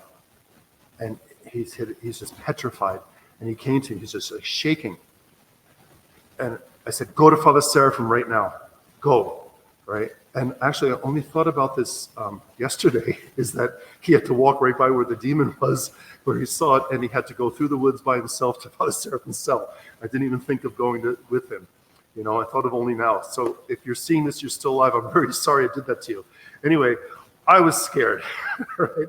So anyway, so he came back a little bit later, and knocked on my door the proper way and said the Jesus prayer. I responded. That's the custom, right? There's good reason for that. And so then he told me that he came to Father Seraphim's cell, told him what happened, and Father Seraphim was kind of questioning him, like he didn't want to like believe him or acknowledge it at first. Not because of he didn't believe it, but he was just like testing him more. You want to be careful about these things, it's this fantasy or what. Then finally he said that Father Seraphim just put his head down, gave a big sigh, and he looked at him and he said, yes. He goes, yes. He goes, don't be surprised if you see faces in the window when you're saying your prayers, you hear noises, knocks on the door, any of these things. He says, just guard yourself with the sign of the cross and just treat them like insects, like mosquitoes. Don't pay attention to it. Just do not pay attention to any of this. And that's another little story. Okay. Another one is that the well. Anyone who's been in Platina in the old days know that the well that we had there was a hand pump, and the leathers were worn out on this pump, and you had to pump that thing constantly. At least, well, I don't remember the exact number now, but it was in the 70s before the water even started to come out. And you had to keep going. And as soon as you stopped pumping, whoosh, it went down again, right? So if you're on kitchen duty, you had to collect the water. It's what we drank. Then these pots and pans and cups and everything that any vessel that would hold water, you surround it all the way around. And then you start pumping. And the water would come out. And you try to, as you're pumping, either one hand or two hands, to try to push with your foot. Or if you're lucky, one of the other brothers, you could get them before they went to bed to come help you and say, help me do this, get the water filled up. And that's how we filled up our water.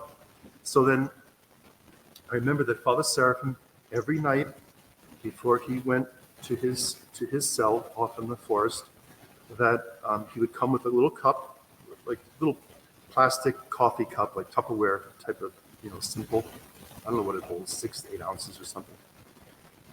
He would have that, and he'd come there and say, oh, excuse me, and he'd fill up the water, and good night, and he's gone. And he'd just have a candle. We didn't have flashlights. It's extravagance to have a flashlight, batteries, right? They go dead. So we all walked around with candles. I'm really good with the candle stub. That's another story. So he would go, and then what I found out from, I think it was Father Nazari told me, that I always assumed that Father Seraphim was like drinking this. Like we all go to bed, we have water with us, right? He said, no. He said, Father Seraphim, for years, his ascetic practice was he would only wash with the amount of water that he hold in that cup. And that's how he cleaned himself. Oh. Right? And having said that, he was perfectly fine. There's no, just won't say anything, there's nothing else to say on that subject. Yeah. But that was his ascetic labor. And years ago, many years before that, I didn't say that right. My Mashka told me that she asked Father Seraphim, this years before I came, she asked Father Herman, rather, about Father Seraphim, like how he got this way, or I forgot the context. I wish she was here, she could help me out with that. But what she said, or what Father Herman said, is that Father Seraphim took the knife to himself to root out his passions, to root out his, and knife meaning spiritual knife, Yeah. obviously, right? That he really took to heart the teachings of the Holy Fathers, the Desert Fathers in particular, and really took it to heart and really worked on himself to cleanse his heart, to work on that, right? So there's a real example. And I want to add this in here because I don't think many people realize this or know this, not to say, but again, back to Vladika Vitaly, and it's interesting, over the years, many people said, oh, you knew Father Seraphim, tell me about him, and everything. And so Vladika Vitaly was very interested in Father Seraphim. And every single time he came here, and he came here twice a year to Edmonton, and he'd spend a week with us. The last time, like I said, 2 weeks. Anyway, every single time he came, he'd ask me over the course of days, tell me about Father Seraphim. And then finally he said, I believe that Father Seraphim was the first fruits of Orthodox converts in North America. He goes, I truly believe that with all my heart. Wow. And that he's a righteous man. Okay? And that's what Vladika Vitaly thought of Father Seraphim. Wow. I think he definitely, he was probably very accurate in that assessment. There's no doubt. There's no doubt. What else do I have here? About the whole thing, the new calendar and all that. I just jotted some notes because you told me some of the things you wanted to talk about, so I just made some notes. Sympathetic to individual people who were trying to make a difference in their life. So that would be it. They didn't look at someone and say, "Oh, your new calendar, stay away from me." They say, Yeah. "Oh, you want to know about Orthodoxy? Here, we'll tell you." It doesn't mean that, "Oh, yeah, sure, come to communion, do everything," But no, this is somebody honest in their heart looking for something, and that's what it is. So even back when he said, "Don't judge a priest," it's the same thing. I'm sure that he was honest and sincere in what he was trying to express to Father Seraphim, but he missed the point and took it where he thinks that he's justified in being with new calendars. I'm sorry, it's just no. Yeah. Right?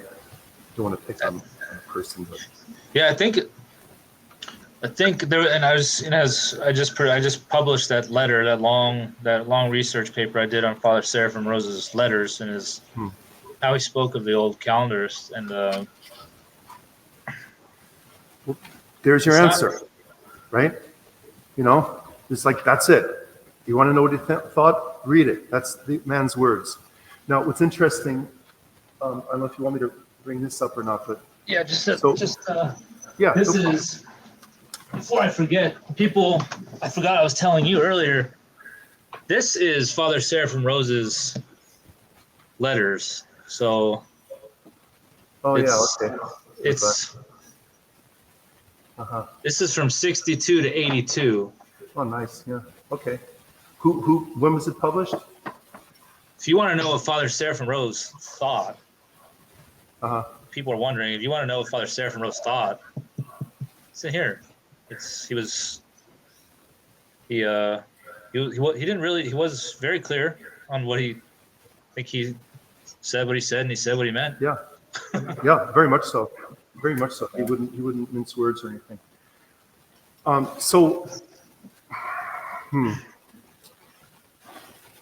don't know where to go. I don't know. Ask me a question, because I know what I'd like to say, but maybe it's not time yet. Yeah. So there's a lot of people that don't. Do you feel? Could you tell us about Father Herman and what happened, or? Sure. Just in a. Yeah. Father Herman brought a lot of people to the faith. I could say that I owe my faith, or at least the awakening of it, right? Or the, I don't want to say the word channeling, it sounds new age, but always believed in God, but when I met him and, the experience I had that I related already, it's like through Father Herman. My Moscow, same thing. He did a lot of good things. But what happened is, well, let me back up even more.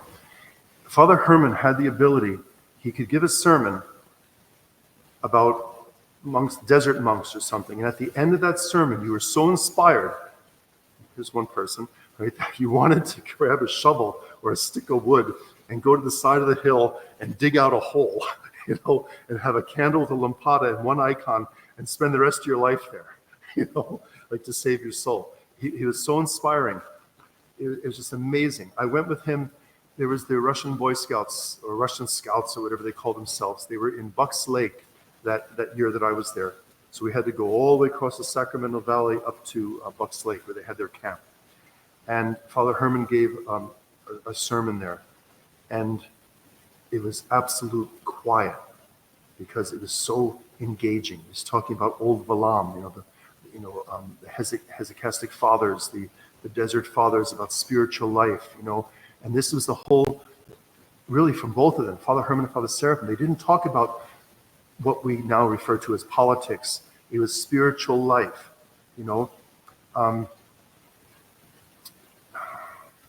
So I want to bring up one thing, but maybe I'll come back to that. So then Father Herman had that ability, right, to really inspire people. And he had an incredible sense of humor. There's one time where he gave this sermon. I wasn't there, my Manchka told me about it, that he gave this sermon to this group of people, and he just went about the desert fathers, the whole thing, this big build up, and then at the end, his big crescendo, he says, and so you can, how's it go? And so, from what I've said, you'll see that every single Orthodox Christian must do 1,000 prostrations every night before they go to bed. And he had to pause, and he says, and if you can't do that, just cross yourself 3 times and go to sleep. Okay, so that's a tall order. That's a lot of, your legs are dead after that. Yeah. If you can't do that, just cross yourself, go to bed. So that was Father Herman. It wasn't disrespectful or anything, but he was very accessible, right?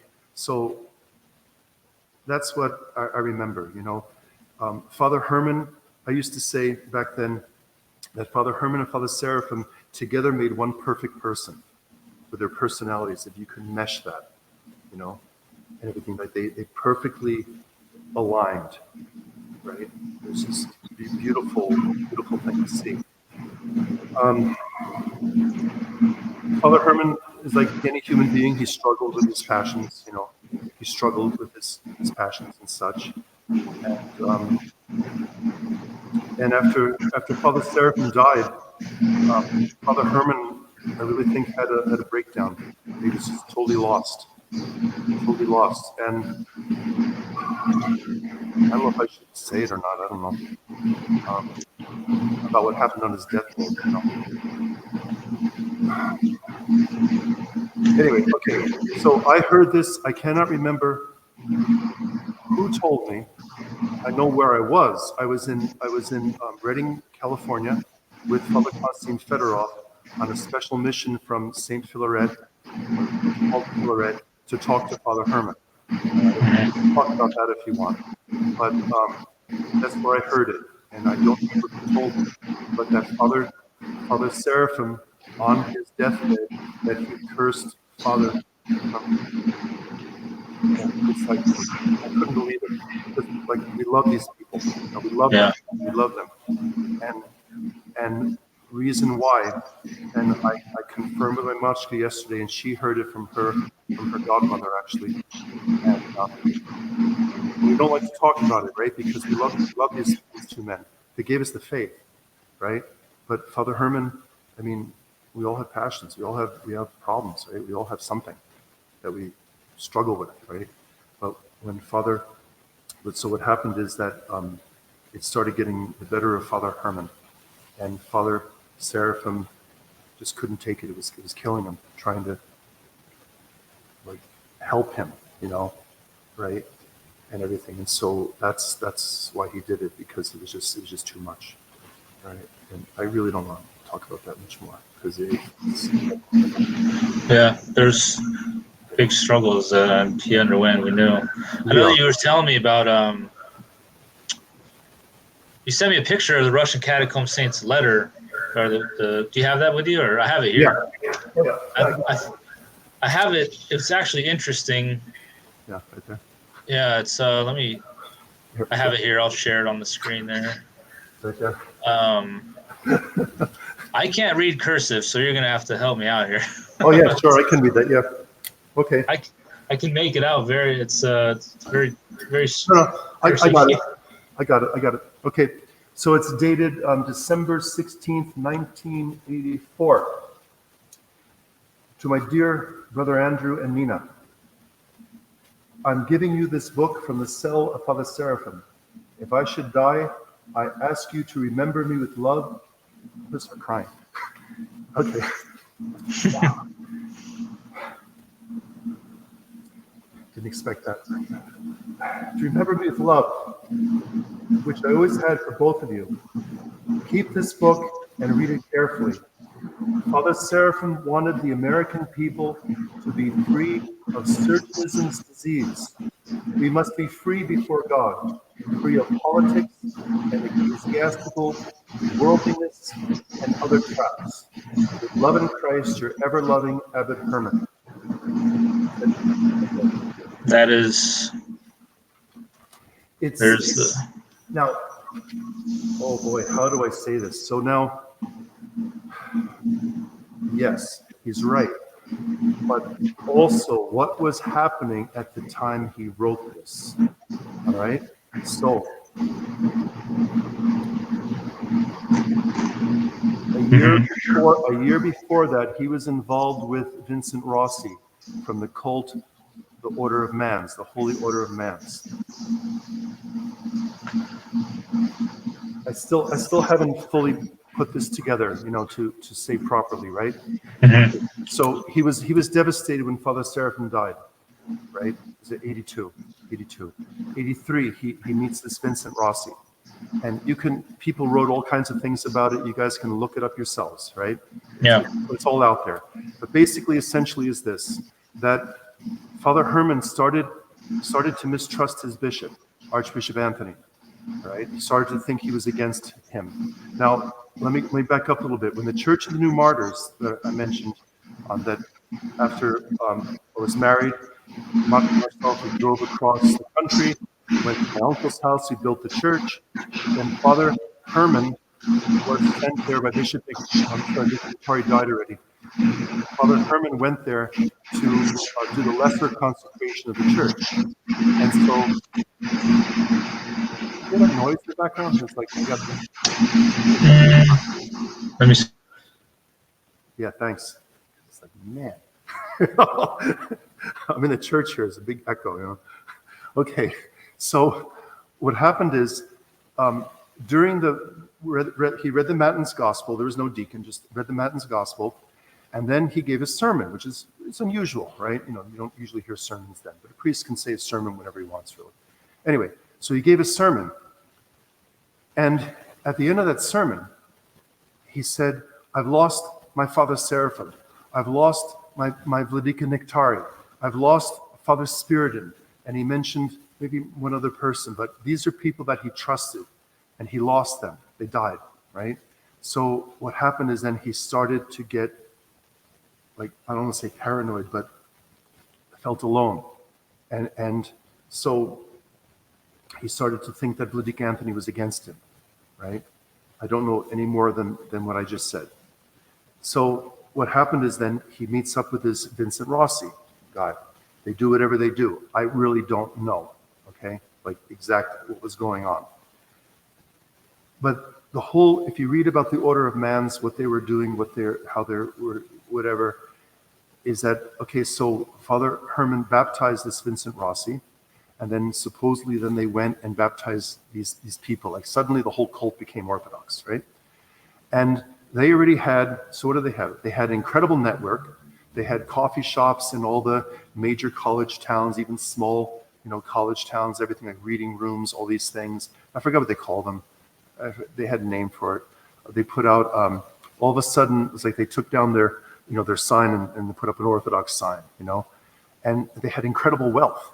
And so Father Herman, who is like this missionary, like incredible missionary zeal, him and Father Seraphim, it was amazing what they did.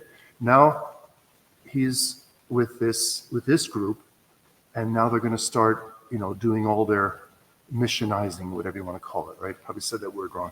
They started, death to the world, all these different things that came out of that nucleus, right?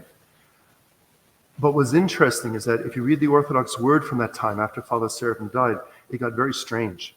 And there was one issue, it was called Independent Orthodox Workers.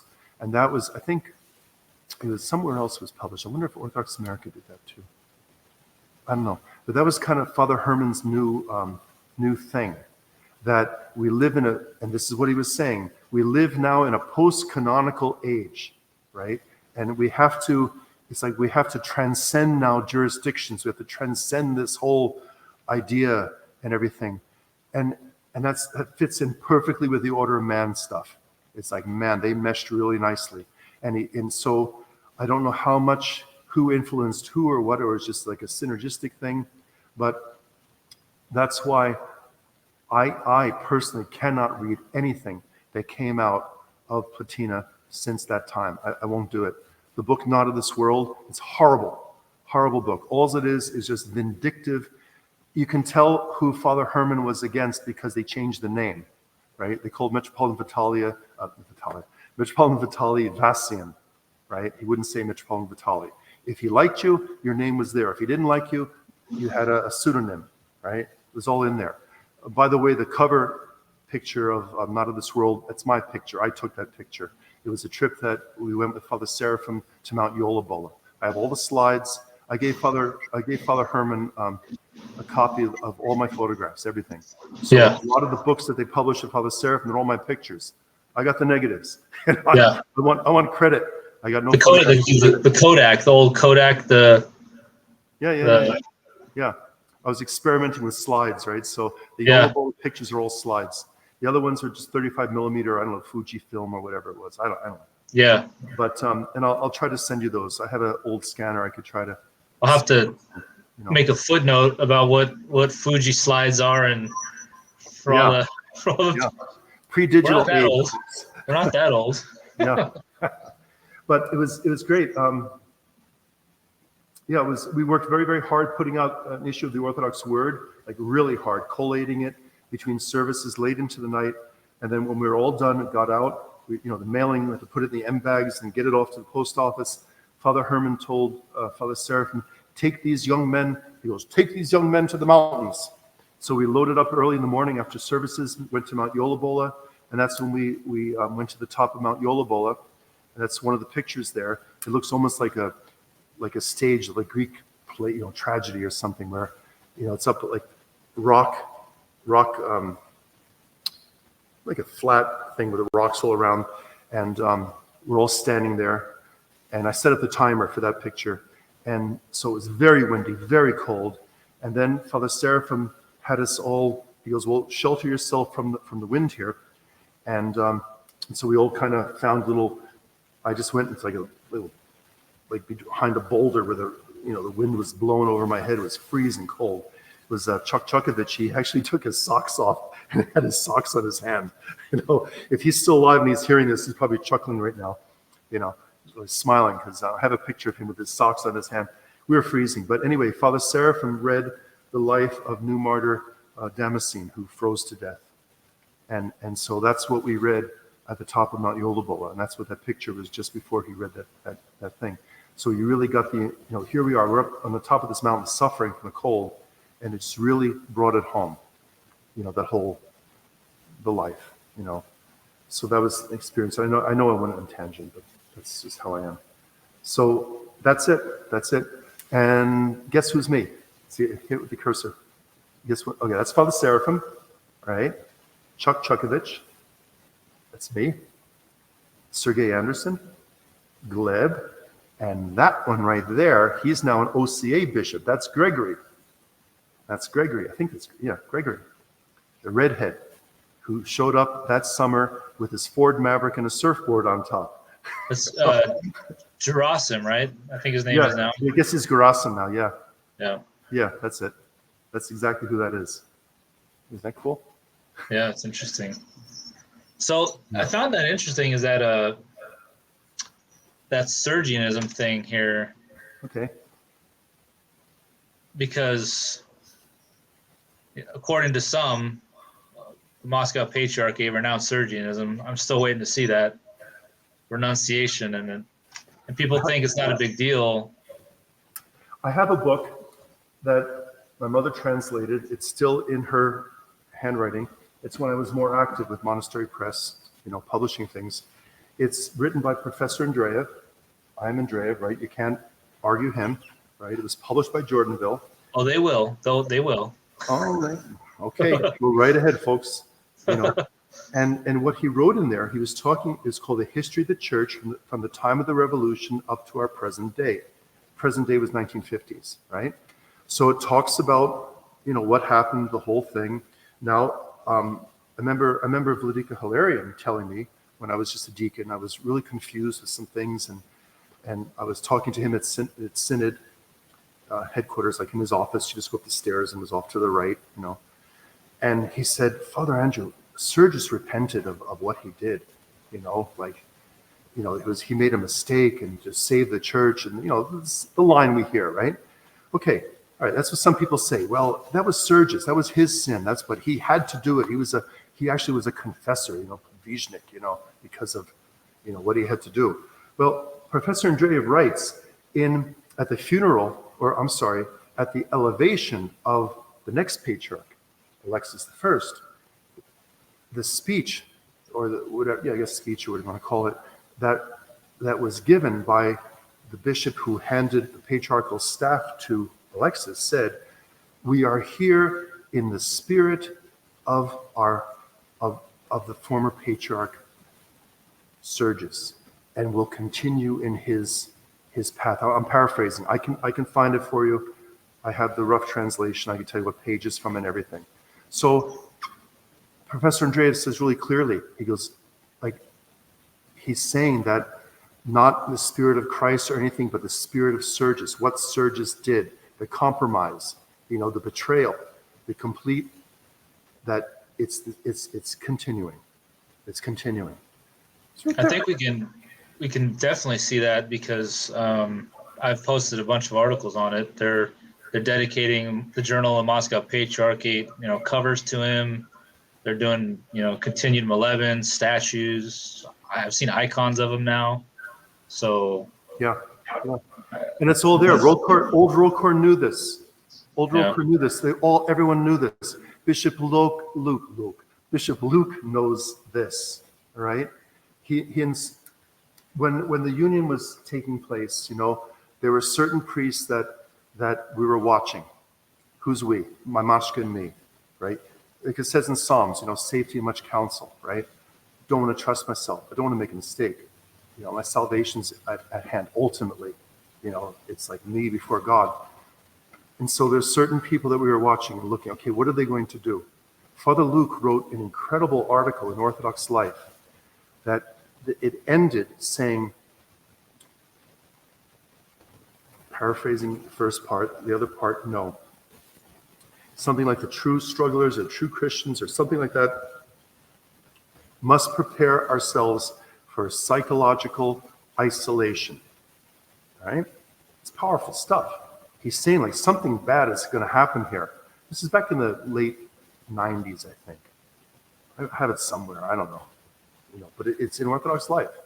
Father Luke, one of the nuns that was living there, Mother Anastasia, she was with us for a while. We were taking care of her. She was really sick. She did a lot of our icons here and everything. Anyway, she told me that Father Luke had money set aside, and he told the nuns that, look, when this happens, or if it happens, that we're going to buy property, we're going to leave, and we're going to continue our lives, but we're not going to be with Moscow. We're not going to join. I have a letter somewhere from Father Luke, because I asked him, please, can you write an article? This is the 90s, before 2000, before all the Rossi mess and all that stuff, right? Still back in the 90s. I have a letter. I have to dig it out. It's in his hand. He says, Father Andrew, it is very obvious that the Moscow Patriarchate is not our mother church. And please pray for me that I'll be able to write an article on this very point to clear up the confusion. Okay? So he was one of the people I was watching. What is he going to do? Right? And we know what he did. And I'll tell you the story, so Mother Anastasia, she was living we have like a house, like a cell. I don't know, it's like a stone's throw away from our house where we live. I set up a studio there. She could paint her icons, everything. And she's cut off. We had no internet back then, and everything. She didn't have a phone, whatever. She was living like a nun. She was doing very, very well. Anyway, I heard that when the when the unification took place, who did they send to go to the Patriarch with the vestments to have him vested? Father Luke, who was like one of the ones that we were going to rally behind, one of the ones that we he had conviction. He gave me, it's like a brother, like he's going to stand firm, It's not just, me and, my crazy ideas or something, but here's Father Luke, who people respected. And they have him going in the Church of Our Savior, right? I think that's where it took place. I hate this whole conversation. Anyway, he came with the vestments. And I told that to Mother Anastasia. And she looked at me and she started weeping. And she said, they broke him. They broke him. How he must be suffering. They broke him. And she just started weeping, and I just left her alone. So I hope he hears this. I hope he hears this, because he must still be suffering. I can't believe that he could change like that. I'm sorry. Yeah, I love Bishop Luke. I very, very love Bishop Luke. Yeah. After his ordained, he even said, he called me up when I was making the kitchen. He says, Father Andrew, come on, I'm going to do a baptism. You can help me with that. Learn how to do a baptism. I said, okay, I'll be right there, and run over, and I chrismated the baby, So it's so I didn't say that. I said it was sympathy, not to rub it in his face, but it's painful, Yeah, I do have, you actually sent me that letter. I have it here somewhere. I don't know. It's here, but yeah, I have it. And yeah, it is very interesting. Can we just the camera, because the camera makes me. I'm looking at you on the laptop, and the camera's right above me, so it looks like my head is down, and my eyes are closed. But can you lower that a little bit, or don't worry about that? Okay, sorry. The other thing, so I want to switch gears, and now I was thinking, and so I had a great interest in the canonization liturgy of Saint John of San Francisco, because as you know, now everybody recognizes Saint John as a saint, and at the same time they're calling us schismatics and graceless, and so I found it very interesting that, so especially like you, the YouTube gurus, they're saying, well, if the old calendars are schismatic, and if you serve with schismatic, that makes you a schismatic. So that brought my attention to the canonization liturgy, which you were present for. Most people don't know that the liturgy was presided over by Metropolitan Vitaly, and also the Romanian old calendarist Metropolitan Vlasy. And I'd love for you to go into detail about that your experience with that liturgy. Well, you mentioned that to me the other day, and to be honest, I didn't have any recollection of Metropolitan Vlasy. So I actually had to go to the videos that are on YouTube and look and say, oh yeah, okay, he was there. There's just so many people were there, but I'll tell you what I do remember from it. So before it took place, this is what I'm going to tell you is straight from Metropolitan Vitaly. He told me this. They had a Sabor, bishops' meeting down in Los Angeles, and they had a number of things on the agenda that they wanted to talk about. So the number one thing that was on the agenda was to have a discussion about the Moscow Patriarchate, about starting to talk to them. And he, wait, hold on. No, let me start the story over. I messed it up. The first thing was with Cyprian, about entering into communion with Metropolitan Cyprian. The second thing was Moscow Patriarchate. Hold on a minute.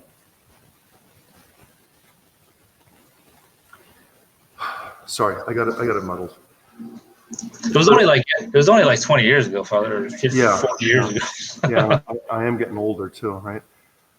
No, the first thing was Moscow. Okay, sorry. Okay, so he as Metropolitan, he's the president of the council, so he can set the agenda, right? And he took that off. We are not going to talk about Moscow. The next thing was to be with Metropolitan Cyprian, enter into communion with them, Church and Resistance. Metropolitan told me that he wanted to strike that also from the agenda, not to discuss it. And the reason, this is why he said, wait, hold on. He wanted to strike it, but he did not strike it. He said, because they were already accusing me of being a pope, of acting like a pope. He goes, if I did that, he goes, that's it. They would just know, what are you doing? Who do you think you are? The whole thing. He said, I had no choice but to let it go to discussion. He says, but what I told the bishops is that by doing this, we are making a judgment on the other groups. And I want to hold to the traditional position under Metropolitan Philaret, St. Philaret, that we would not enter officially into any group, because until they reconciled, because we don't want to be seen favoring one over the other. He goes, that is my fear, because so much turmoil, it's still going on, I guess, some people, but he says they have to make peace with themselves, with their group. He says, so that's why, he says, understand that if you vote for this, it's going to cause problems, okay? He said they went for it. He goes, what can I do? I can't, it's what the bishops wanted, as a synod. And that's how synods work, right? But he gave his reasoning why he was against it. And again, it wasn't out of because he thought they were no good or, or this or that or whatever intricacies that people are just, peeling off like to the last, enough of this, is that because he didn't want to make a judgment on the groups. Now, let me just give a footnote before I get back to what happened, is that it's interesting that Metropolitan Vitaly, Archimandrite Sergei, he was the confessor of the priest in Canada, they all told people that if there's no church around, go to the GOC, go to this, the Greek churches, the old calendarists. He gave blessing for people to do this because there's no other church, where they lived, right? So it was already happening unofficially. And that's the whole thing too, is that the church is alive, it's not these rules, it's alive. So you look at the individual person, and how to deal with them, how to help them. We're in the business of salvation, right? If you want to say it crudely and everything. So you just don't know you can't be here, because you're whatever. Anyway, okay, so that's what happened. Then he told me that Vladika Anthony, Los Angeles, was still, I don't want to say against, but still having troubles with agreeing to the glorification of St. John, which was already going to happen like in a couple of days, right? So Vladika said to him, he goes, Your Eminence, let me ask you something. It's what? Is he in hell? Is St. John in hell? And Vladika Anthony says, no. He goes, then he's a saint. He goes, just vote for this and stop this trouble, right? So anyway, a little anecdote, right? So anyway, so now we're at the glorification. Lots of priests, it's full, you can see. We're at the vigil. And it was sometime during, I don't know, maybe the Kathisma. I'll say the Kathisma. So I was a junior priest, right? Newly ordained just a couple of years.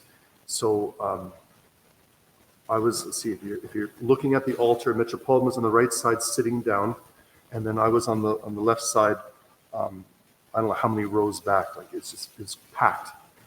And in walked, yeah, there's me, the tall guy right there, next to the short priest. So keep going, right there. No, on the left-hand side. Oh, you can't see where I'm pointing. Well, the tall guy, right there, that's me. The tall priest next to the short ones are behind me. Anyway, so what happened is, in walked Metropolitan Cyprian with his entourage, and I don't know, the protodeacon or someone had like a chest with something in it, very beautiful, and they presented it to Vladika Vitaly. So he, Metropolitan's sitting there, and just the iconostas is like here, and he looked and he greeted Metropolitan Cyprian, and oh yes, very nice, looked at it and thank you. He didn't get up, he just sat there and thank you, and then it was okay, thank you. Then he handed it off to someone, and then Metropolitan Cyprian left, and I don't know where he went, side altar, somewhere to pray, and then Metropolitan looked over to see where I was. He looked across and said, "Come here." So I came over.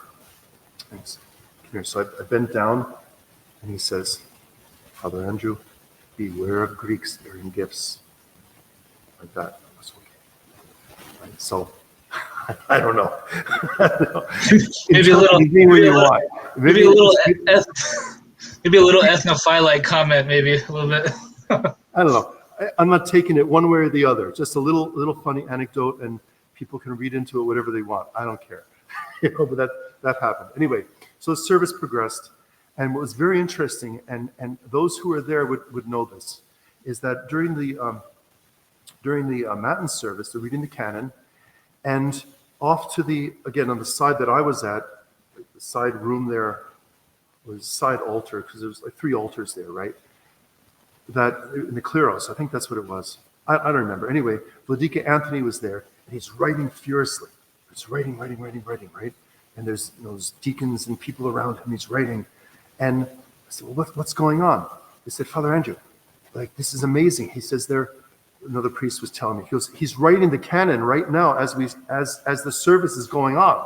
He says he never finished the canon, and so So Vladika Anthony of San Francisco was writing the canon, finishing the canon to St. John during the service, and it was, quick, here's the next page, up to the choir, right?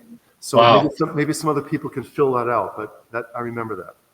That's pretty impressive, actually. Amazing. During some more about that. I met Father Methodios for the first time from the Holy Land. He was a righteous man. He is a saint. Absolutely. He's clairvoyant. I could tell you some stories that some of the people that I met in San Francisco told me about him, but I'll tell you my personal experience with him. So I always wanted to meet him. I saw him in his commemoration book of the church in Gethsemane, the Holy Land, ROCOR's presence there. I thought, I want to meet this man. This is amazing. So he was there. So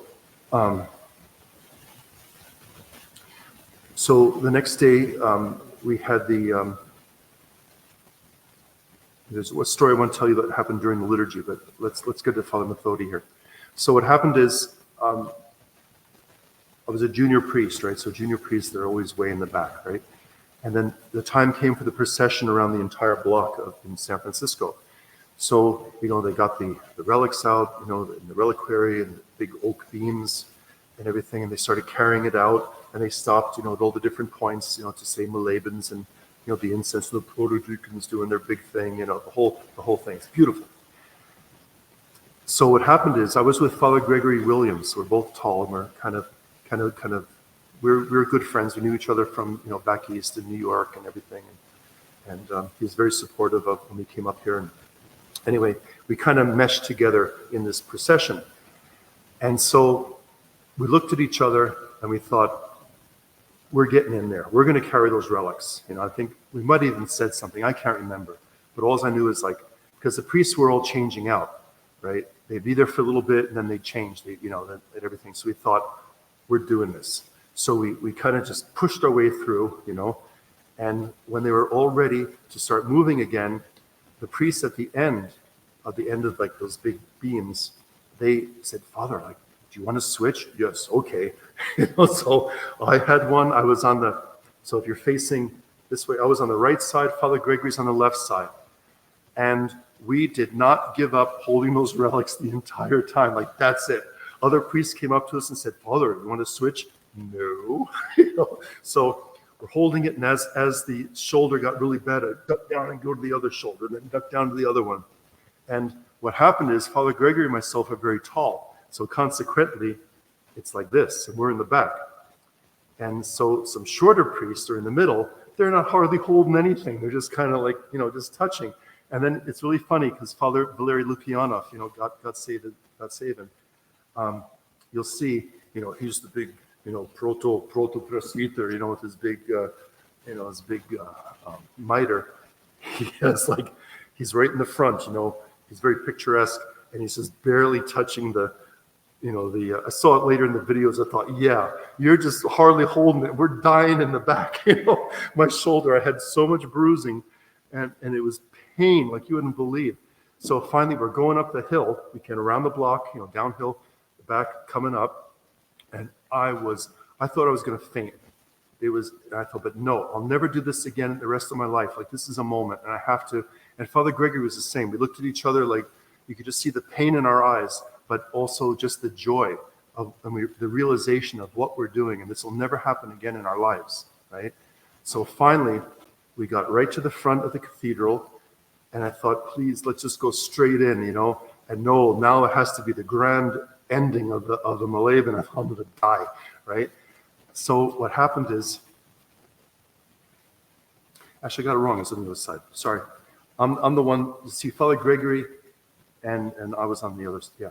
Okay. So what happened is, then we're all standing there, and now it's on an incline because of the stairs. And I thought, that's it. Like, I have nothing left in me anymore. And all of a sudden, all the pain went away, and it was light. Like, it didn't hurt anymore, right? And I had no idea why, right? No, none. Like, I was just praying. I'm done. I was afraid I actually would faint, and then drop the reliquary, or be part of the catastrophe. So it wasn't until afterwards, when I saw the video or photographs or something, that at that moment, Father Methodios was behind me. I didn't know that, and he had his little finger. You can't see the microphone here. So here, he has little finger just holding it. And he was right behind me. He had his finger, and that's the moment that all the pain went away. Right? It's a beautiful, beautiful story. I did have a conversation with him the night before, but that's personal. I'm not going to share that. That's fine. But I had someone translate for me who I trusted, and he told me something for me. Anyway, so he was there. So that was my experience with Father Methodios. So something happened during the liturgy that, again, take it for what you want, As I mentioned, Father Konstantin Fedorov was my spiritual father at the time, and he was on special assignment to the Catechized Church. That's just a fact. Can you give us a brief? Who is Father? A lot of people don't know who Father Konstantin Fedorov is, especially when in comparison to Saint Philaret. Father Konstantin Fedorov was the spiritual son of Saint Philaret. He traveled with Saint Philaret to Australia. They were very, very close. How it happened, I don't know. Father Konstantin, his brother-in-law was, I forgot his name. He was Ahotin, Father Alexis Ahotin. He was a priest in Flushing, New York. That's where I was made subdeacon. And Bishop Gabriel was there at the time. He was the driver for, he was just a lay person at the time. He was the driver for the Hilarion. So I remember him when he was just a driver. Anyway, so I don't know. Father Konstantin was a spiritual son of Saint Philaret. And we just by default, when I left Platina, I went to the church of my youth, which was St. Vladimir's in Jackson, New Jersey. That's where my mother took me once a year for Pascha, where we'd say Christos Voskresia, and then I go home. We go around the church 3 times. That was like what we did. And that was my mother's connection to the church at the time. And so I just went to the church of my youth, and Father Constantine was serving there. And in him, I found that, remember earlier I said that Father Herman and Father Seraphim would be like one perfect person. Yeah, that's him. That's before he turned white. Yeah, looks like it's in Mayapak too. Anyway, so in Father Constantine, I found that a priest that reminded me of if you put Father Herman and Father Seraphim together. His sermons are all about spiritual life, about pride, about demonic warfare, how to guard your heart, how to be aware of what's going on in you, and everything. And it was just the perfect. It just seemed like the natural fit from what I just experienced in Platina, with the constant cycle of services, prayer, and like sincerity in the faith, and so we were with him, and it wound up that he married my mashka and myself, and then like I said, after we got married, then we went to the west coast to help my uncle build the church, and then I didn't know what to do after that. I was cutting firewood, $25 a cord, cutting huge Doug fir trees, falling, cutting, splitting, stacking. I got $25 a cord. Mashka was working in a church, hospital kitchen and everything. And I thought, what am I going to do with my life now? So that's when I thought, do I go to seminary? We felt distant from the church. Like we had that intense church life in Platina. And then with Father Constantine, we were actually living, like not with him, but in a small little shack by his property. And so we had that constant life, I did some of the gold leaf work at St. Ludmila's Church. That was, that's where I learned how to gold leaf from Bishop Daniel. That's a whole nother story too. All right. Anyway, so it's Father Constantine Fedorov. So he was then our spirit. So all right. So then I called up. We're in Oregon. I called up Father Constantine and said, I don't know what to do. Do we stay here with this new parish, and help it out, forming it and everything, being, part of it? Do I go to seminary, or what do I do? He said, well, I'm going to go see my spiritual father tomorrow. Would you be willing to do whatever he says? I said, sure. Who's your spiritual father? He goes, well, Metropolitan Vitaly. Oh boy. Okay. So what happened was he called me back after day after he visited him. I don't remember. And he said, I told Metropolitan all about you, everything, your whole history, everything. And what he said is that you are not to go to Jordanville. You are not to go stay where you are. You're to come to me and I will train you. I said, okay, that's it. I told my now Machka, and she says, okay.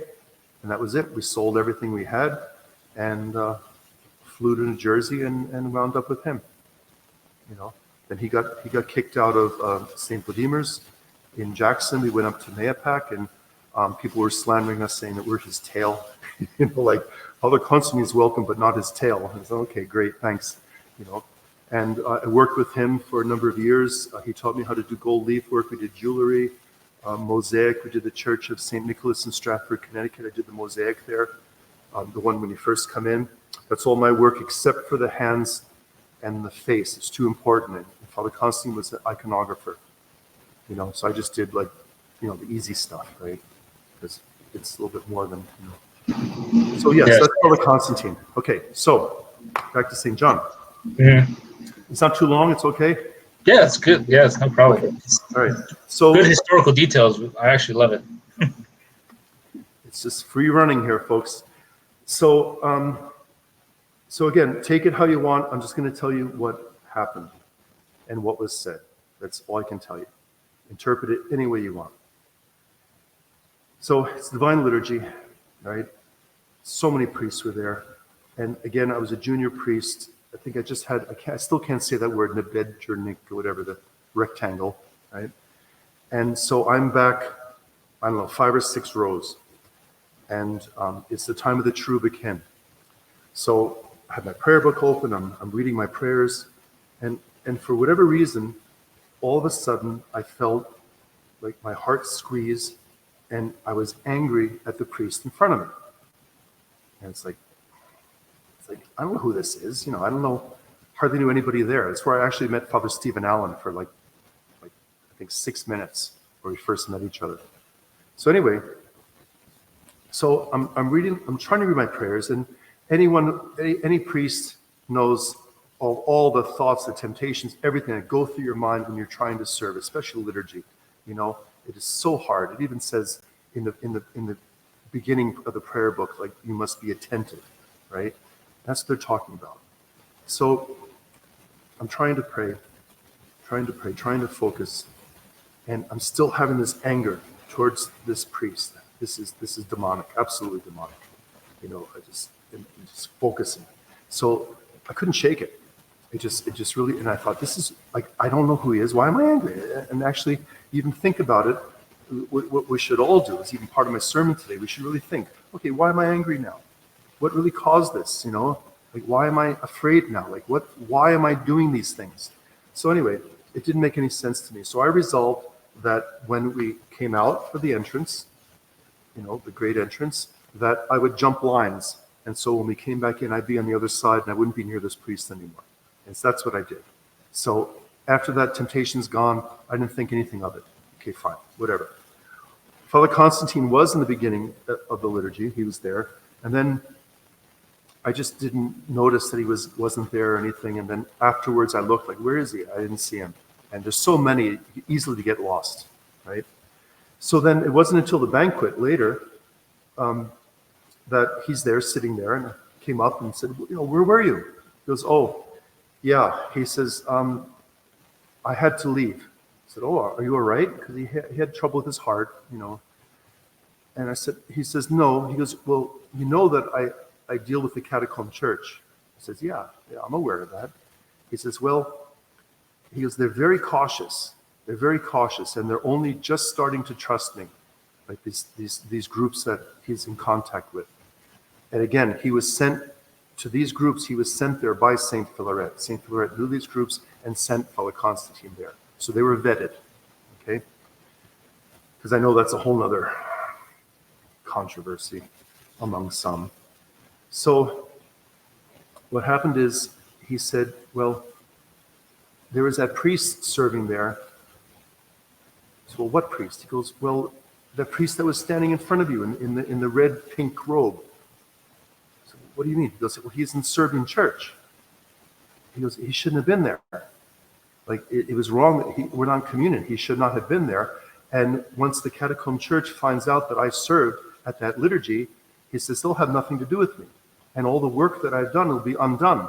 He goes, so I didn't say a word to anybody. He goes, I just kind of evaporated away, and there was so much going on, like no one would notice, and everything. So he says, I just withdrew myself, and I just prayed quietly in like the side altar, I said, well, why didn't you tell me? Right? And he said, well, I didn't want to ruin your day for you, like to pull you, anything. I said, okay, whatever. So I told that to Metropolitan Vitaly later. Again, he's my bishop, right? And he said, yeah. He says, yeah. He goes, that is on Vladika Anthony's neck. He says, our poor Vladika Anthony, he loves the Serbian people because of what they did for us when we were, fleeing Russia, how they gave us shelter and everything. And he says that he still has this romantic love towards them, and he doesn't realize or whatever, but he says, yeah, that's on his neck. He says it shouldn't have been, but he wasn't going to make a scene or anything, And again, that's the spirit of ROCOR too, right? And you could argue that one, You can argue that one. Yeah, that's an important detail, because a lot of these YouTube new calendarists are saying, "Oh, ROCOR was in communion with the Serbians in Jerusalem," and yeah, it was the Serbian, the Free Serbian Church before Patriarch Pavel brought them together, right? They're talking about the Patriarchate that was in communion with in the World Council of Churches and in communion with the the Soviet Moscow Patriarchate. That's their argument. That's how they're trying to separate ROCOR's history to make it not so GOC-ish. Yeah, sure. They were in communion with the Serbian Patriarchate. Well, clearly that's another example. It's not so cut and dry. It's not so cut and dry. Look at Anthony Geneva, the stuff that he did, right? Mm-hmm. And that's the thing, is that this new mentality is it's too black and white. I'm not justifying what happened. I mean, I don't understand it. I don't agree with it either. But there's something bigger that was going on there that I just that's not my example of. There's one priest out there. Well, I served with the Serbians. Just because you did doesn't mean it was you're supposed to. So there's just kind of more solidifies what I've been saying this whole time. I wanted to share this article. This is written by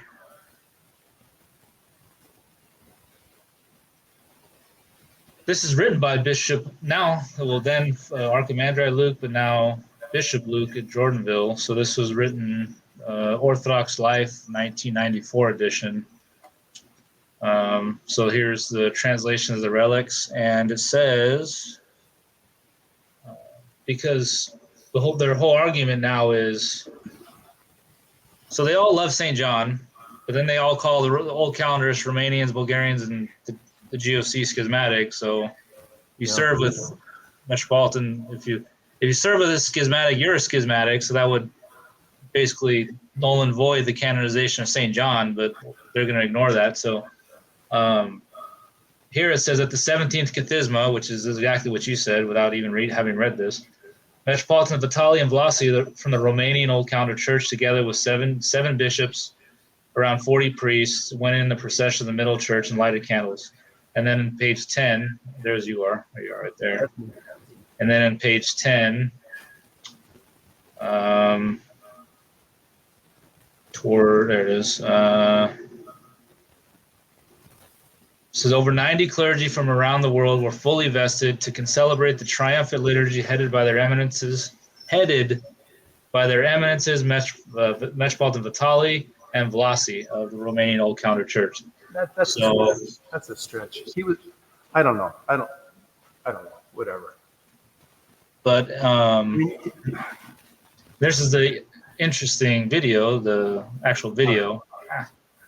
So there's Metropolitan. Oh, I'm not sharing it. Hold on. Present. You want to see it? Stop sharing screen. Where's that other? I'm talking to my cameraman. Here's the actual liturgy of St. John, and there's Metropolitan Vitaly and Vlasy and all the other hierarchs there. Yeah, there's Loris, there's Mark. Yeah. So there's Father Gregory right there in the Greek, the big cross in the back, and he has that Moscow style scoopia. Oh, yeah, that's me right there. The cursor was on my head, right there. Right there? Nope, that's Father Gregory Williams, who died recently. No, keep going to the left, That's me. Yeah. That's when I wore those stupid aviator glasses. Yeah, I just thought that was an important point because at that liturgy, old calendars were serving along with ROCOR. So to say we're schismatic and then you're gonna this is the world we're living in now, Father. It's kind of a stretch, but yeah, I want nothing to do with it. Yeah. Well, here we are. So that's why it was so hard for you to get a hold of me, because I'm done with all this stuff. Yeah. You can play your games. I don't care. I know what I know, and I'm just trying to. So I'm trying to get all these memories out of you, but yeah. The last thing I want to switch gears to, the final thing, which will end on a good note, is the canonization of Saint Joseph. Please tell us about that. Tell about him and all that. Do you want to just twist the camera a little to show the icon, then put it back on the. Okay, so here's the icon of Saint Joseph. It was a gift. Might have to lift it up a little bit. It was a gift from Metropolitan Dimitrios to our parish. Oh wow! It's and my son-in-law just finished the kiot last night, actually. For that. It's a beautiful icon. Okay, so anyway, so what to say? He's been known for many decades, even while he was still alive, as a holy man, with many miracles attributed to him. We had, but there's stories here that I was told by the old caretaker when I first came here. We had a caretaker living here at the church. Stories about him that took place. He was the bishop of. There was no other bishop. There was no jurisdictions out here. It was just the Russian Church abroad, right? Well, the American Metropolia, but it was in communion with ROCOR, right? It was part of it, which they don't want to admit that anymore. And that's where the OCA comes from, of course, right? The Metropolia. So Archbishop Yosaf was the bishop for Western Canada, right? At one point, I think all of Canada, but Western Canada. So he was here at the time of the Metropolia schism. And what happened is, we have his life, we're working on it to get it out there. There are bits and pieces of it that have been put out, by different people. We have some up on our website, for our parish website and everything, but we have the full life. And we actually have, the convent was helping me, the nuns in Bluffton. They have incredible amounts of stuff too. And what we found, we have so much information, it would fill several huge books. We have his sermons, his writings, and it's amazing. But one thing that was interesting was there was an entire file that the nuns got somehow from Metropolitan Hilarion, Capital, right? He was already putting together some things. I don't know, it must have been in preparation for his glorification also. And I had a PowerPoint that was put together by him, like where he lived, different things. I just glanced at it quickly when I was trying to compile my presentation for the glorification. But so he's known as a righteous man, right? I just got a picture of his grave, a recent picture in Sao Paulo, and everything. And what else can I tell you about him? Hard worker, a man of prayer. He was a disciple, close disciple of Theophano Poltava, who was another miracle worker. He also ended his days kind of as a hermit. He was a hermit in France in some caves and everything. So there's again that spiritual legacy of deep prayer of the heart. Not so much intellectual things, even though Saint Yosaf was very, very learned. But and that's the whole thing, even with Father Seraphim, very learned, but they didn't talk in those terms. When they read the lives of saints, when they read theology, all these things, it was to expand their hearts, to expand their prayer, not, up here, I'm so and so, with all my degrees and everything. But no, it's like what was really going on in here, and that was the approach of Saint Yosaf. Hard worker, real unmercenary. I really don't know what else to say. He's just very well known in the Church Abroad circles, the old Church Abroad, right? He was very much against the Moscow Patriarchate. Let me tell you, they were like incredible, like militant against them. There was a Skiba monk, Ambrose. He published a book called Truth and Apostasy. It was published out of Bluffton, and we have a couple copies of it, and it was with the blessing of Ludmila Yosaf. And in there, it's an incredible book. It has to be translated. I only have it half translated, but it's very clear of the stance of the old bishops, the old priests, everybody who lived in that time, of what the Moscow Patriarchate was. Not poor Sergius, he did what he could, he was wrong, but he tried, but no, this is a corrupt to the core organization that has already perverted the faith. It's already changed it, right? That's something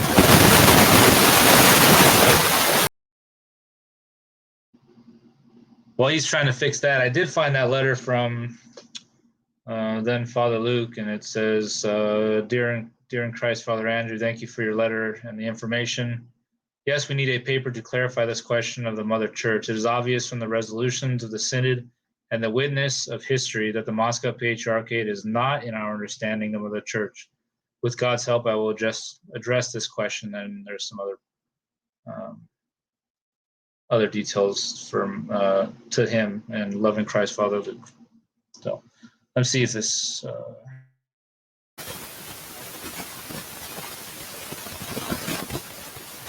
Since we're having technical issues, I guess we can end on that note and